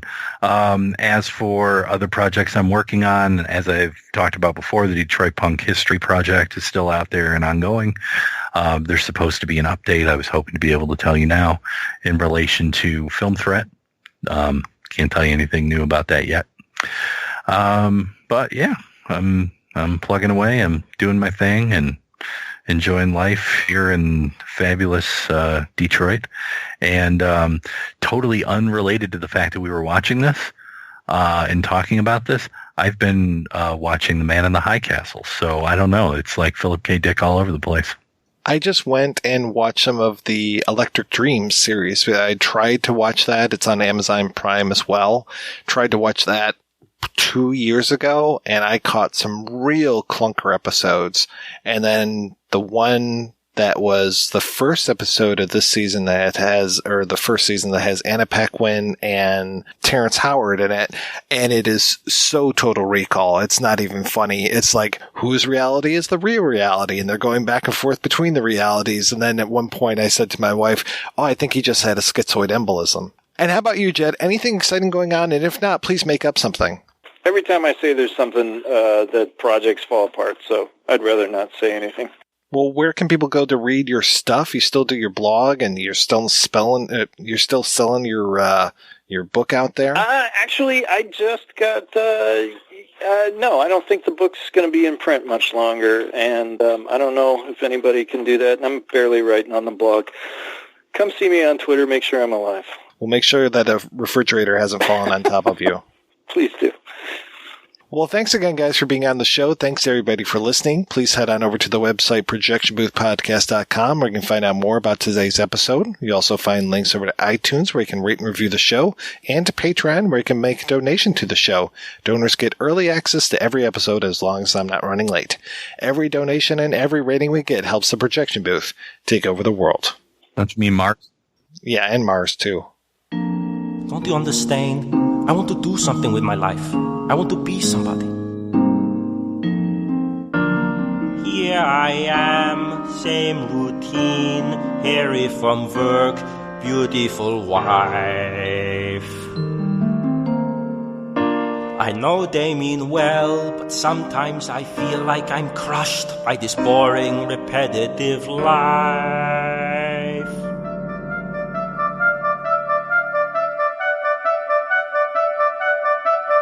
Every night I go dreaming, and the skies are red on another planet. Then I wake up, I'm in bed, but the brunette on the mountain, I can still see her face. It's as if she's a memory that's been long since erased. Yes, I'd leave them behind and aim for the farthest star. I'll find out who I am by climbing the mountains of Mars.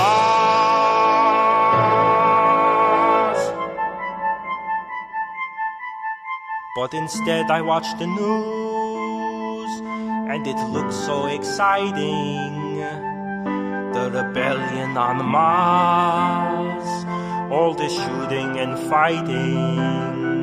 I try to be a good sport, and I try to be patient, but that company recall with the phony vacations, I'd fork over the fee and aim for the farthest star.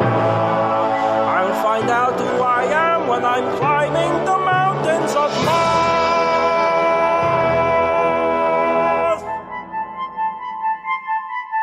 So a trip to the planet where turbinium flows, the mysterious woman and the secret she knows. A family man, God, what a bore, but I'm hoping that something's in store.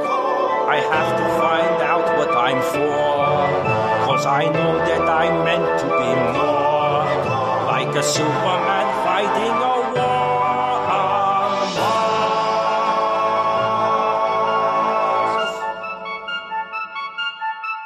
Yes, I'd leave them behind and aim for the farthest star. I'll find out who I am by climbing the mountains of Mars.